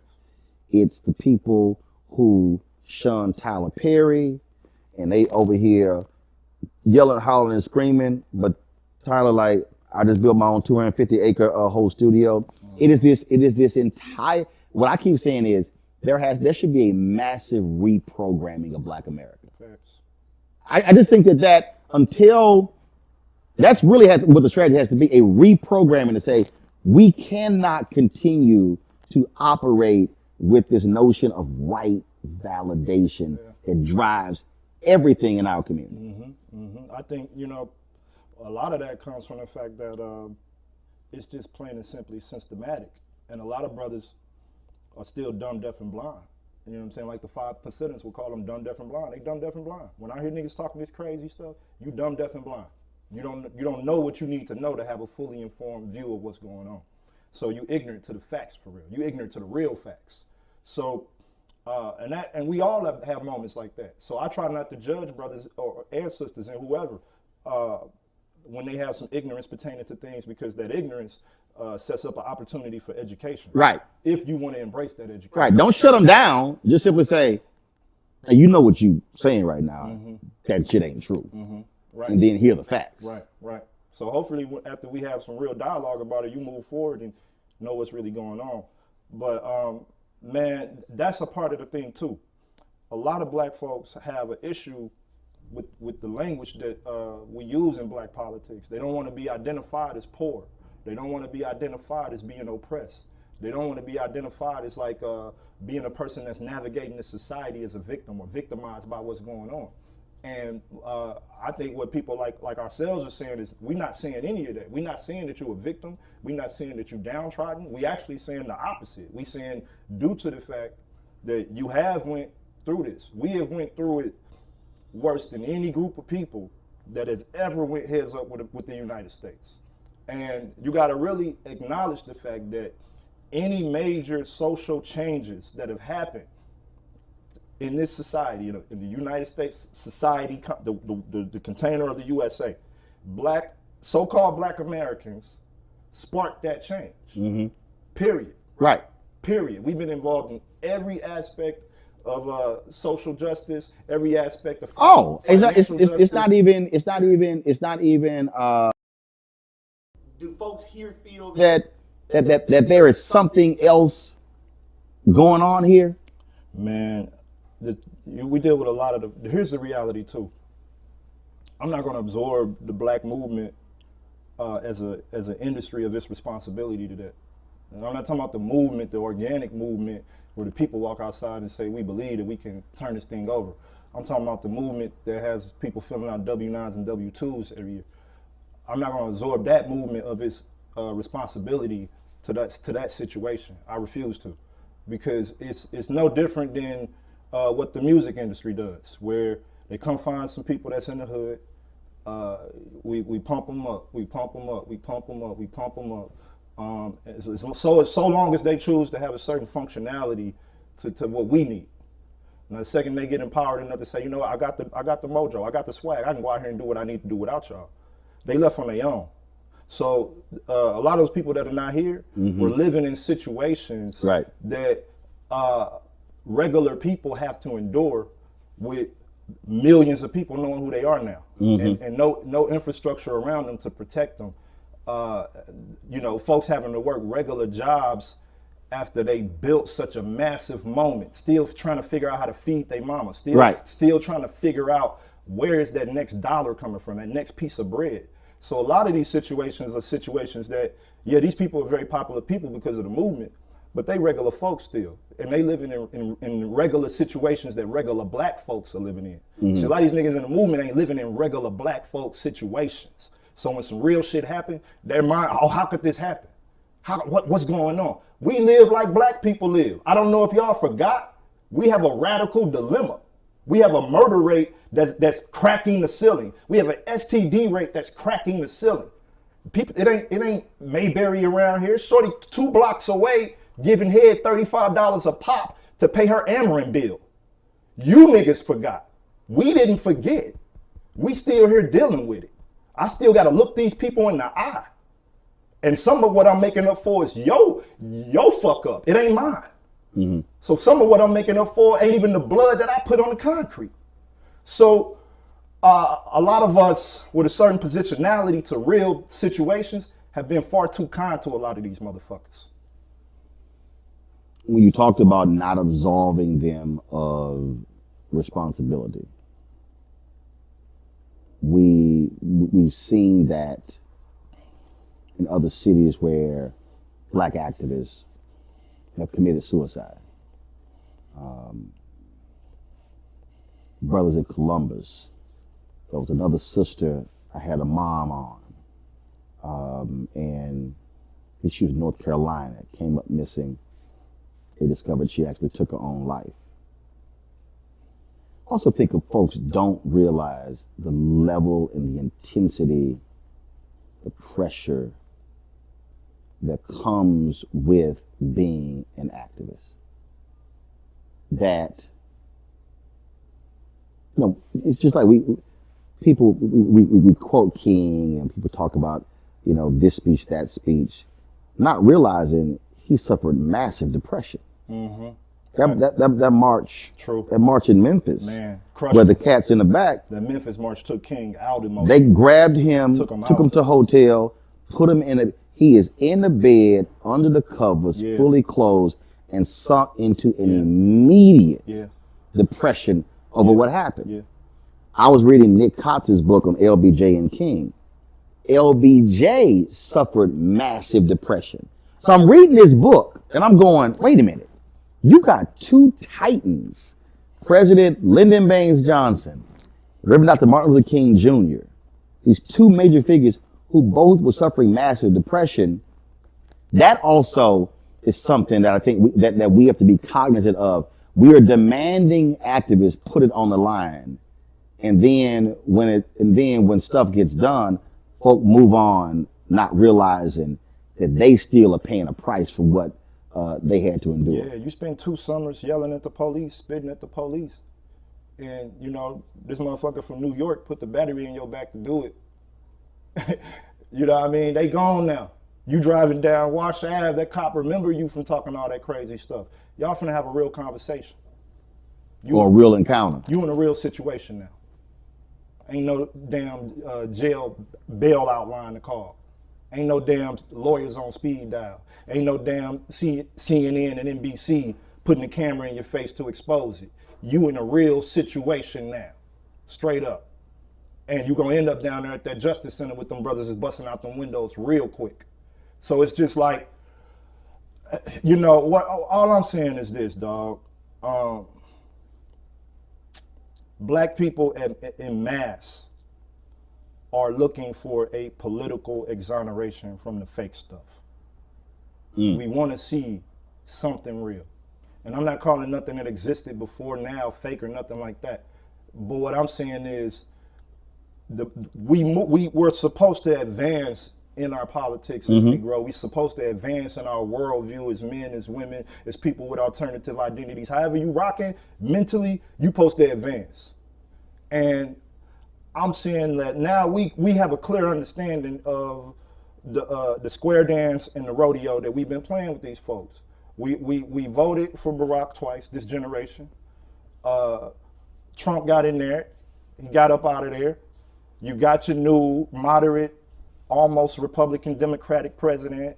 You got your first black woman, sorta, vice president. Now, okay, so cool. You did that. But there's still politics being delegated in these communities. There's still political issues in these communities. What, Valentine's Day? A whole entire car came crashing into my living room. I'm chilling in my living room, a car come crashing into my living room. Within the blink of an eye, I got 20, 30 brothers from our organization in my lawn. We gotta protect each other. We had that understanding. I don't even gotta blink. They gonna come when I need them. I can't say that for the rest of these spaces. You feel what I'm saying? I can't say that. And I'm hurt by the fact that I can't say it if I'm being real with you. Because I take you serious when you tell me you showing up for us. I believe you when you say you coming through for us. I take your word as straight up what it is. And I ain't never gave my word to none of these people and broke it. If I said I was coming, I came. If I said I was on that line with you, I was on that line with you. If you disagreed with something I did, you could confront me about it, and I said in that shit. You know what I'm saying? And so now we at a position now where I can't coddle motherfuckers just because they don't know what the real life is like. That's not my problem. My problem is the 12-year-old kids walking around my neighborhood that's gonna break into somebody's house and get their head blown off because there's guns all over this place. And he need an opportunity. He needs some mentorship. They need something, resources. And I just don't have time. The war machine, the death machine is moving at such a rapid pace. I don't have no more time to play with people. as you were saying that, I immediately thought back to when Ferguson jumped off. And there were people, I was at the Jeffrey Osborne Golf Classic, and there were people who were there. They were like, why in the hell are you not on the ground? What they didn't realize, and I said it, and they thought, what they didn't realize is we had no infrastructure to broadcast remotely at TV1. They didn't have it. And I was saying that. And I was trying to explain to people, I'm like, y'all, they don't have it. And I can't believe that other people are. I'm like, other people might have it. I'm trying to tell y'all, we don't have it. And we went through that, and I pressed them, I pushed them, I'm like, yo, we got to be able to have this sort of stuff. So when I launched this platform, we have it. We can go live. We can go here. We have the technology. We're using it. That to me, as you were talking about, will you show up? I'm actually expanding that even more so. I think what you are saying, what other people are saying is to black organizations, to individual black leaders, to black media, to black athletes, to the whole black infrastructure is, are you going to show up, or are you going to show up and only show out and then leave? And I think where we are, and I've been on this kick about organizational infrastructure, is that we have massive infrastructure. We've got organizations. We've got all this stuff. We ready. We got resources. On paper, we ready, dog. But they are not fully understanding the power. One of my brothers just, and when I say the power, one of my brothers just, the lodge in DC, they said, we're gonna make you an ambassador for the Masons. I said, okay. I said, now, all right, what are we gonna do now? Like, what do you mean? I said, Prince Hall of Masons. I said, how are we leveraging our national, international power? How are we moving on people? I'm telling the alphas, I said, if you live in the city and black and gold, brothers in black and gold show up and nobody knows why y'all all dressed alike, I said, that's on us.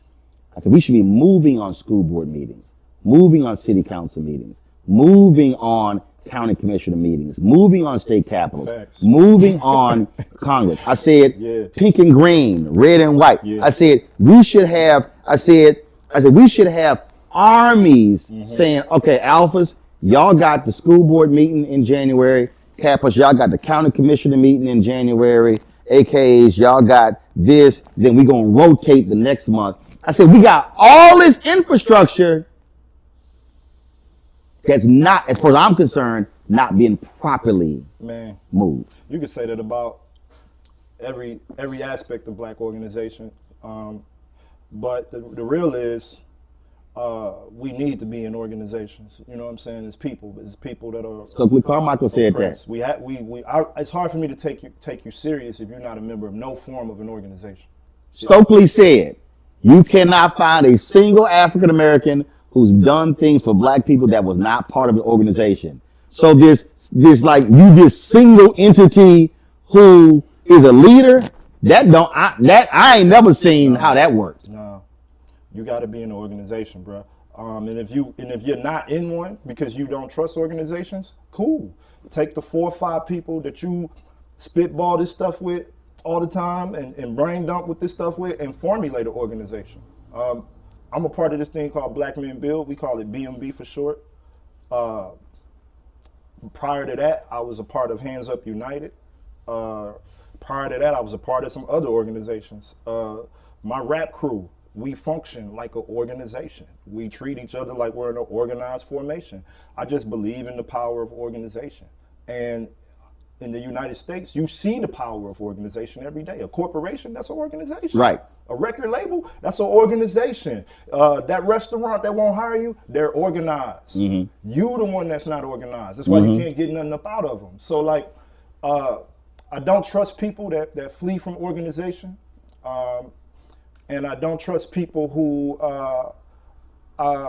in my new space where I exist, I don't trust folks who say that we're in a leaderless movement as they talking point, because we ain't in no damn leaderless movement. And see,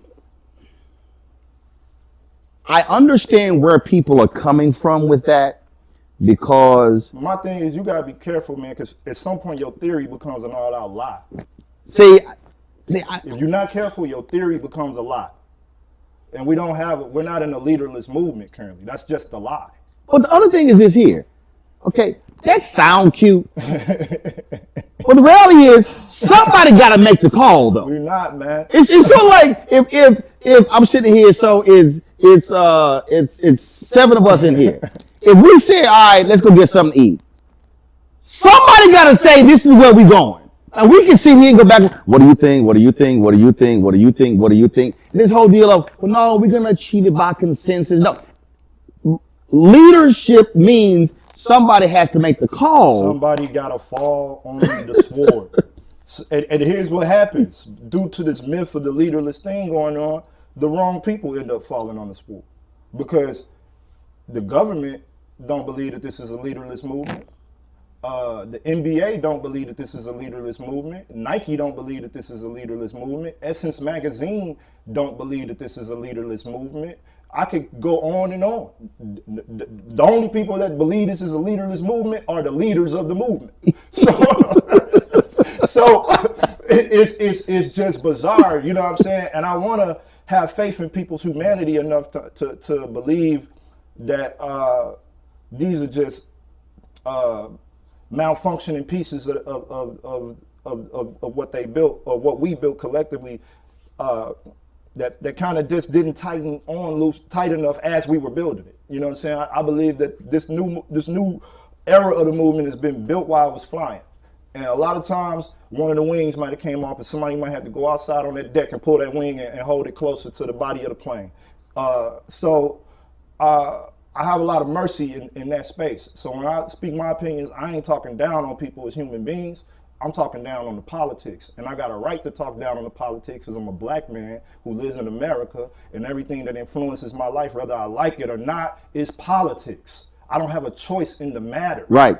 So as I constantly I say y'all can holler all that stuff. Government has no role in my life. I said, guess what? Your birth certificate is a government document. You get married, government document. When you get your immunization shots, that's a government document. Straight up. Divorce certificate, government document. I said death certificate, government document. I said, so if government got you from the moment you born to the moment you die, I said, you better be understanding how you gonna change public policy. So this notion of I can just check out and it's not gonna have any bearing on my life. I'm like, you are outside. In the words of my man, and remember the Titan, you outside your mind. Yeah, man. But that's like, I had interviewed, I teach a class at this university called Iliff University with this, my co-instructor, Dr. Jennifer Leaf, out of Denver, Colorado. And one of the brothers, he's a horn player by the name of Donald Malloy. He go by the name of Wave Magnetic. We talked to him this week, and he said, he didn't believe that, politics was, he's not a very political guy, but everything coming out of his mouth was deeply political. Right. So, in the course of that conversation, I was trying to throw him some lobs for him to understand, like, bro, I feel you. You just want to make your music. You just living your life.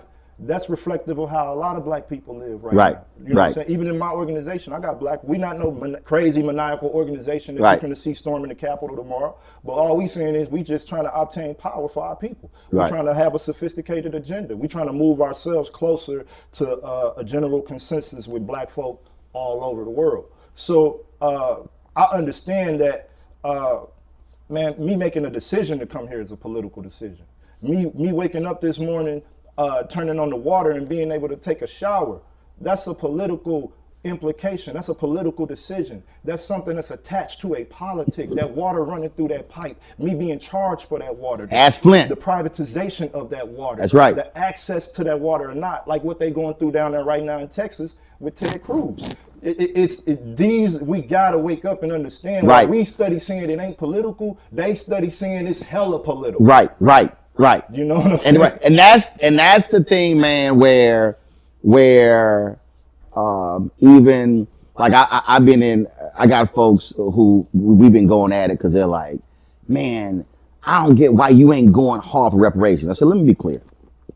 I said, you need 218 in the House, you need 60 in the Senate.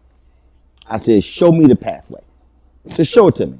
I said, you got Joe Manchin saying, under no circumstance I'm going to get rid of the filibuster. I said, there's a 50-50 tie. I said, if him and Sinema don't fold on the filibuster, there's no George Floyd Justice Act. There's no John Lewis Voting Act. So all these voter suppression laws being passed by Republicans don't get passed. I said, I told this cat, I said, now, I said, can I make the argument for reparations? Yes. Can I walk through the history? Yes. I said, I'm speaking of the cold, hard, political facts.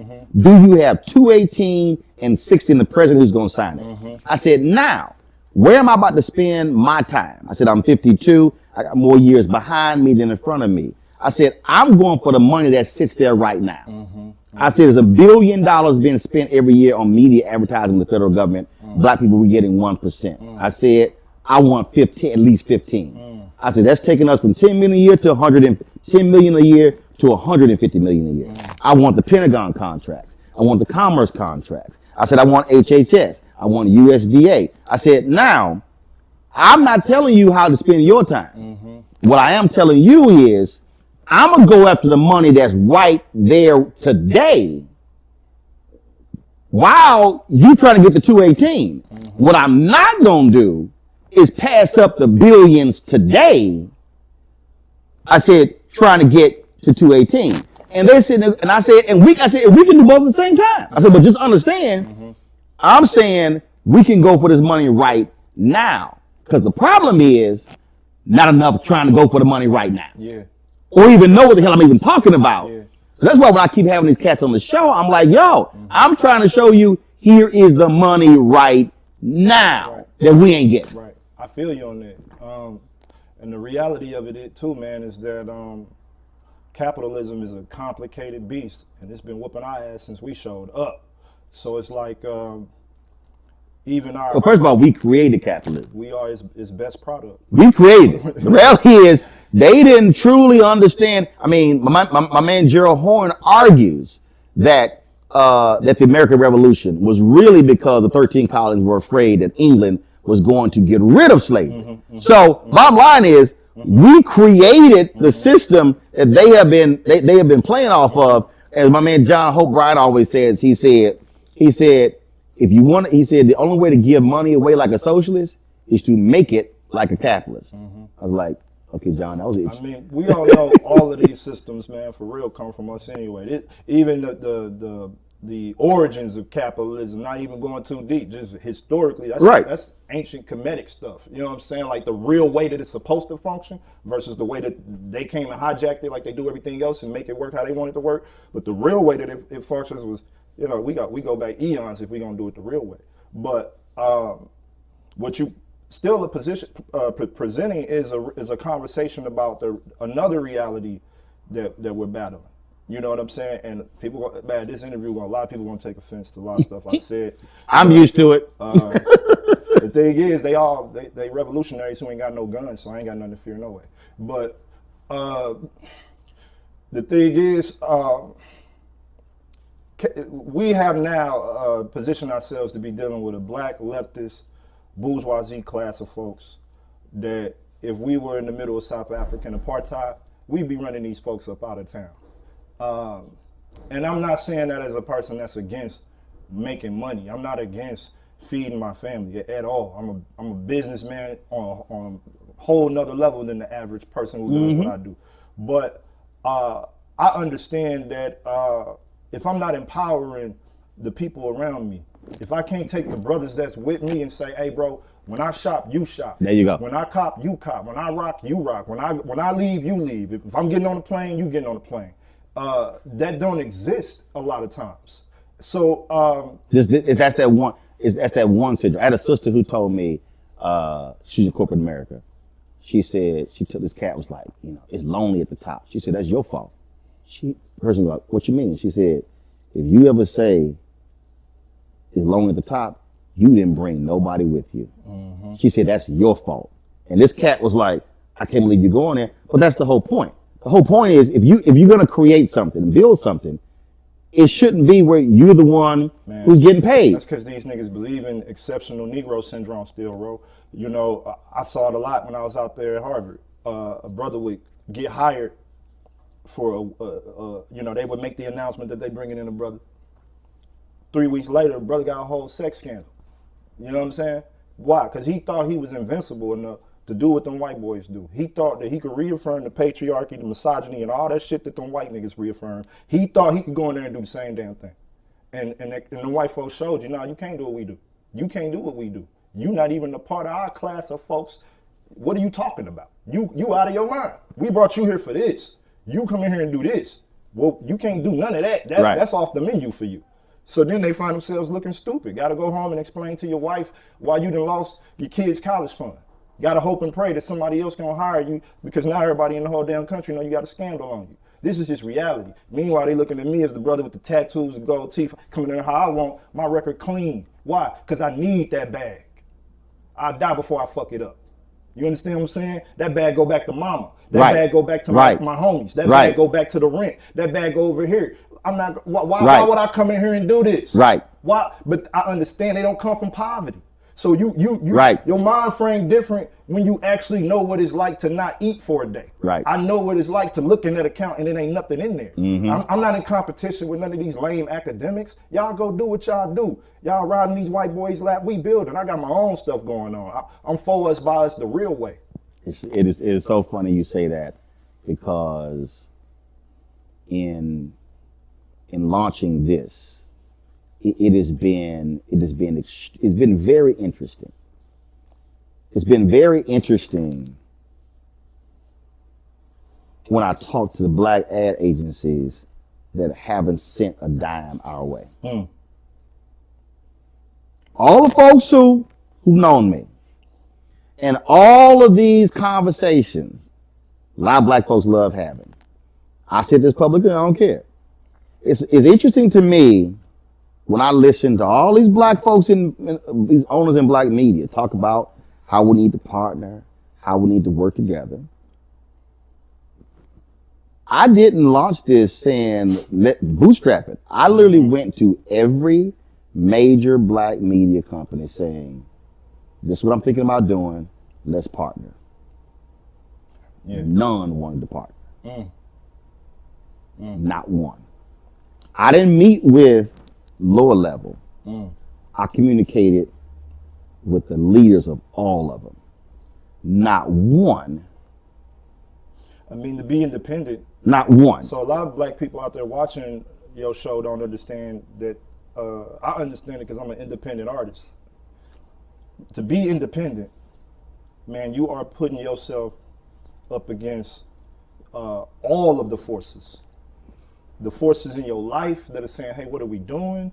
Our stability is different now. The forces in your life that say, as a man, when you look yourself in the mirror, you say, man, every black man come to this point, boy, where I have to make a serious decision.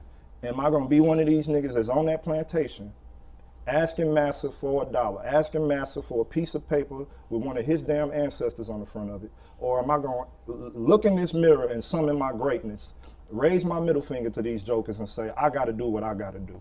I'm going to do it for me. I'm going to do it for my family. I'm going to do it for my people. And I'm going to do it for my generations even after me that ain't even going to be able to see, that they don't even understand what I'm doing. There you go. They're going to look back and say, Dad, I had somebody in my family bloodline that wasn't playing with him, man. He took some real chances. You know, for all intents and purposes, we got to be our family's Prescott Bushes. We got to be the person there you go. Going against the grain. There you go. That's outcasted at that time so that the generations after us can look back and say, he took the sacrifice for us to be right here on this field, in this position at this current moment. And that is there is jealousy. There are folks, how dare you? I can't believe you're turning our money down. What do you think you're doing? And man, I can't. And when I have these conversations on the air, and that's the other thing. I purposely say stuff. I do with my audience like I do with my nieces and nephews. This laptop costs $2,000. Yeah, I see you do that all the time. And I'm doing it because I'm trying to let our folks know this shit didn't just show up. Like, we're not sitting here shooting this on some damn iPhones. No, we're shooting this on 3 C300s that the body alone is $9,000 each. The lenses that came with it, and then the viewfinder, everything else. These 3 cameras here, this is a $75,000 package, which means that what I'm telling my audience, I'm asking you to give, so I'm not completely dependent on an advertising agency that is putting up all the barriers.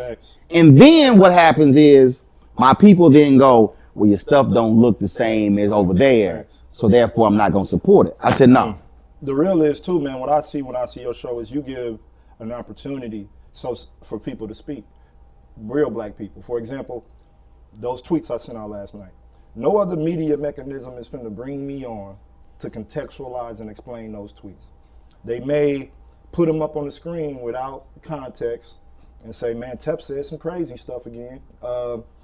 Throw them on the screen without context and say, you know, they're going to put me in a position where the tweets would have me in danger, honestly. But the thing I've always liked about your platform, and I watch it all the time, is that it is black folks from all of the political diasporas and spectrums are speaking on Roland Martin. A lot of people are overlooking it because they can't wait to get on CNN. They can't wait to be in front of Rachel Maddow. They can't wait to be in front of Joy Reid on MSNBC. They can't wait. They'll pick up the phone for the Washington Post before they will for you. And this is just reality. No, you ain't lying. No, you ain't lying. No, I can tell. It happened this week. It happened this week when I called some folks and they were unavailable, but then I see them on CNN, MSNBC. I've been calling out Speaker Nancy Pelosi and her people. I'm like, yo, how you got time to do MSNBC and CNN several times a week and you can't do black media, but you ain't the Speaker of the House without black people? I speak for myself. I speak for Black Men Build. We are very gracious that you even gave me the opportunity to come on here and talk to this many black folks. Because I know how many black folks you're talking to every day. So I'm gracious for the opportunity to even be able to introduce myself to some of these people, to be able to reintroduce myself to some of these people, to say some things that some people may not agree with, say some things that a lot of people may agree with, and go, dag, man, you know, I never seen somebody willing to speak so boldly about this stuff. You know what I'm saying? When I look back at Malcolm and King, a lot of times they may not have been like the most amazing organizers, if we're being honest about it, but they were, specifically Malcolm, he was great at just talking directly to people about what he felt, what he saw, and where he was accurately at in today's discourse of what was happening. And that's what Roland Martin gives folks the opportunity to do. So why would I not come on here and try to do it? We are in a situation, and the people ask me this all the time, hey, what is your thoughts on the present state of black media? What's your thoughts on, you know, where we are with black movements? And this is what I say, and I want to hear what you think about this. I said, I'm afraid. I said, I'm afraid because if we allow everyone else to fund our movements, if we have to go to everyone else to explain our movements, and if we have to go to everyone else to define our movements, we're going to get to a place where we are in control of none of it, and we will be asking somebody else for permission. We already there. That's my greatest fear if we continue on the present path. But are we not already there? We walk out, me and my brothers, as y'all can't see on camera, we walk outside right now and get locked up by the police. I know some of the biggest self-proclaimed Marxists and socialists in the world. Everybody is socialist, but they got millions of dollars in the bank. I don't know how the hell you a socialist and a millionaire. I don't understand. I would never understand how you a socialist and a millionaire. Right. I just don't get it. But you know, I could call some of the biggest socialists and Marxist self-proclaimed folks in the world to try to get us out of jail. They gonna hang up that phone and not send me a damn dime. We gonna be in jail.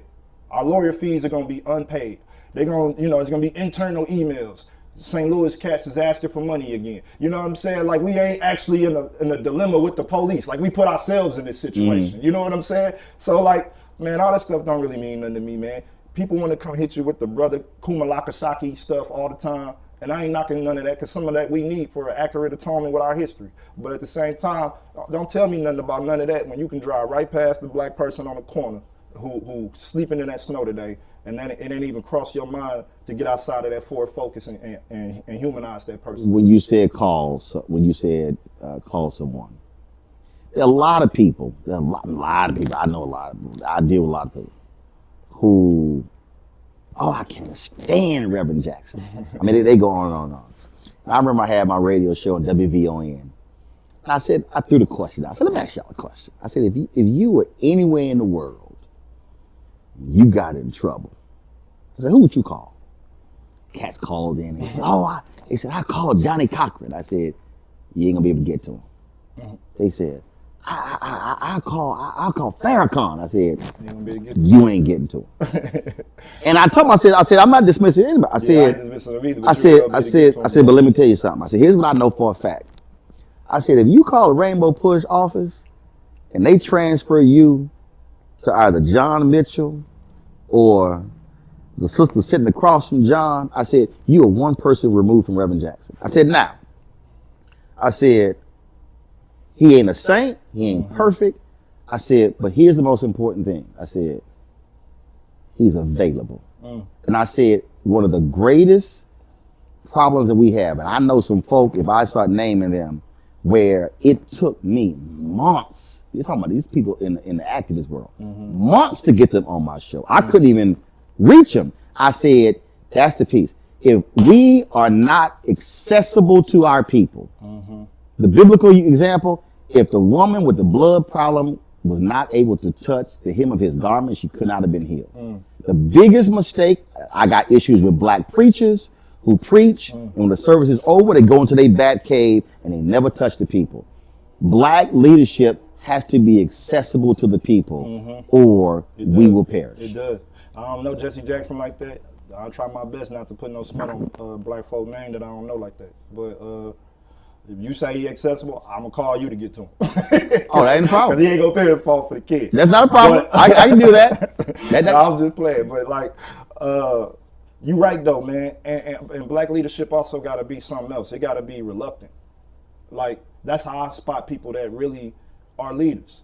Reluctant leadership, because that reluctance is a person that's analyzing. You didn't just jump out the roof and start this. You analyzed. You thought about it. There was some reluctancy at first. Do I do this? I think I'm gonna do it. Step by step, inch by inch. That's leadership. Leadership ain't gonna hop you in the Camaro and go from 0 to 5,000 when they know we're not ready for that type of velocity. And what I see that happening a lot. So in many spaces, when people say it's a leaderless movement, I might as well believe them, because the actions don't reflect that there's any goddamn leadership whatsoever on a national scale. So maybe they're right, but responsible, reluctant leadership will not sit you in a Lamborghini and say, you know what, we on 170. We going 30, what's the speed mile, 55, 70? Man, let's go 120 for no damn reason. Right. The radiator breaks and you crash, then what? Now it's a big come to Jesus to try to fix the Lamborghini. First of all, we shouldn't even been driving no damn Lamborghini. Second of all, we shouldn't even been going that fucking fast on this type of road. Right. I mean, I'll just be it real. It like, what I see a lot of times happening, and I don't want to take complete blame off of the systematic vices that got us in these situations, because we shouldn't even be having to try to figure this stuff out. Absolutely. We should be being able to just live regular, peaceful Same way white folks, just being able to live, not worrying about looking in the rearview mirror, right, just. We really should. Right. But since we don't, we got to approach it like that. We got to approach it as if, we got to look at it for what it's worth. Our leaders got their brains blown out, period. They got killed, murdered, and captured. Yep. Some of them still in jail. And we ain't even created a real mass movement to address the fact that they're in jail. But if we're going to do what we're doing, then let's do it from let's really look at what's going on for real, not just from the pop culture lens, not just because we got this artist on it today, not just because we got Creflo Dollar coming through tomorrow, not just because you got access to a person you never had access before, now you want to stand in front of this person and kiki and ha-ha. Meanwhile, people, grandmama down there at Barnes dying from COVID-19, people going to the hospital for other stuff and coming out with coronavirus. A lot of people went on the internet and said, oh, I saw this from black leadership, and this pissed me off, man. They was going on the internet saying that the virus wasn't real, that it was this, that it was Come on, bro. They was comparing the flu to the coronavirus. Bruh. And I said, this is the people? These are the people Bruh. that y'all empowered to talk to black people during an international global health crisis? These are the individuals who are opening their mouths and talking to the masses. Yep. And in retrospect, when hundreds and thousands and millions of people died, these are all the same people who distanced themselves from their original opinion that it wasn't real because they didn't want to be considered a damn grandmama killer. I'm sorry. Yeah. I'm sorry. It ain't Yeah. me. It ain't me. Yep. And like I said, I got nothing to worry about because I live in a city where I know they damn sure ain't gonna come. Last question. There's somebody watching and they're like, Tef, you on it? Man, I don't know where to start. I don't know what to do. I want to do a lot. I don't know where to start. Man. They want, it could be their family, it could be their neighborhood, it could be their church, it could be their community, it could be their fraternity, it could be their sorority, it can be their community group, it can be just as an individual. What would you tell them what they should do right now? First of all, we got to organize. And if you don't know how to organize, you got to click up with some people who are willing to show you how. I'm going to say go to www.blackmen.build, fill out the value pledge, put your information in, and somebody will contact you within a matter of days, if not hours, if I'm being honest. That's a start. We got open doors. We black men for black people. We don't exclude nobody, but we are black men for black people. We are for black people. I got to be very clear on that. We for black people. We unapologetically for all black people. A lot of people get caught up on the men part. I don't even know how to define a man in this type of society, so whatever. You know what I'm saying? And that's not me being derogatory. That's me saying that we have been so under attack that we have to create a new man, a new ideology of what a man even is. So that's step one. Step two, if that don't make sense to you, like I'm good on that. Sit with yourself. Begin to think about your own life. Analyze the forces that have you in the situation that you're in. It's not by happenstance.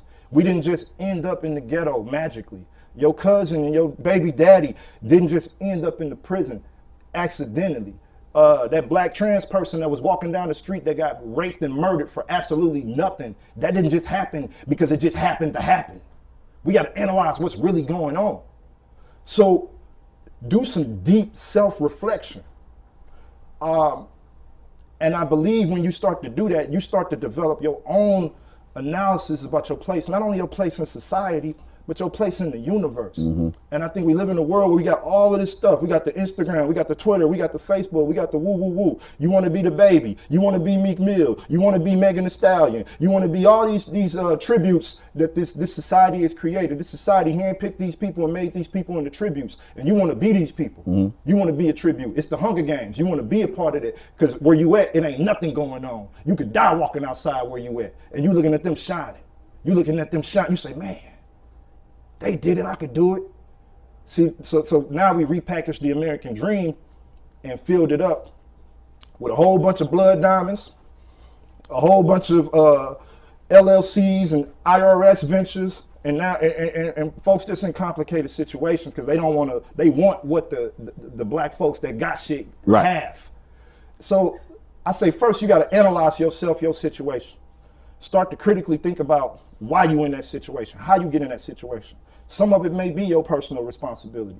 But I guarantee when you really start to take a bird's eye view of what's going on in your own life, I don't care if you the black man that's the CEO of Ford, I don't care if you LeBron James, I don't care if you the brother that's the janitor down there at the regional hospital, when we all start to take a bird's eye view of our lives, we will start to see that there's a one thing that is universal throughout all of that, and that's the absence of black power, the absence of power, the absence of autonomy over your own life, the absence of being able to make a clear, concise decision, the absence of saying, I want to actually be a black person that analyzes love differently. I want to love this woman differently. I don't want to reflect, she ain't got the fake ass and the fake titties, so I can't even humanize her like that. She ain't doing this, I can't even do that. He ain't doing this, I can't even do that. We got to take a bird's eye view of our own lives. Start to take an account for the shit that we did to ourselves. Accurately place that where it's at, but also realize that you got an enemy. Realize that this didn't start yesterday. This started hundreds of years ago when some ships showed up at the coast of Africa somewhere, snatched some brothers, snatched some sisters, put them in the belly of them boats, brought their ass over here and turned their ass into product. Stopped up in Puerto Rico, got them some bootleg niggas and brought them down and put them on the auction block and told some stupid hunkies from the Appalachia that they came from Africa as well. Went and got some indigenous folks that was already here that was dark enough to put on the auctioning block and use them as Africans from Africa as well. We are in a situation where we have just been manipulated. The history is a lie. The origin of the discourse is a lie. So when you really open your mind up, really look at your life for what it's worth as a person, as a human being that's inflicted by these things, then you will start to see the necessity for you to move forward and get some of this off of you. Now, I may not be able to tell you how to get that off of you. I would suggest organization. But different people do different things. I'm gonna tell you, join the organization, get in some alignment with some people that understand what you're going through, and let's get this up off of us. Tef Poe, I appreciate it.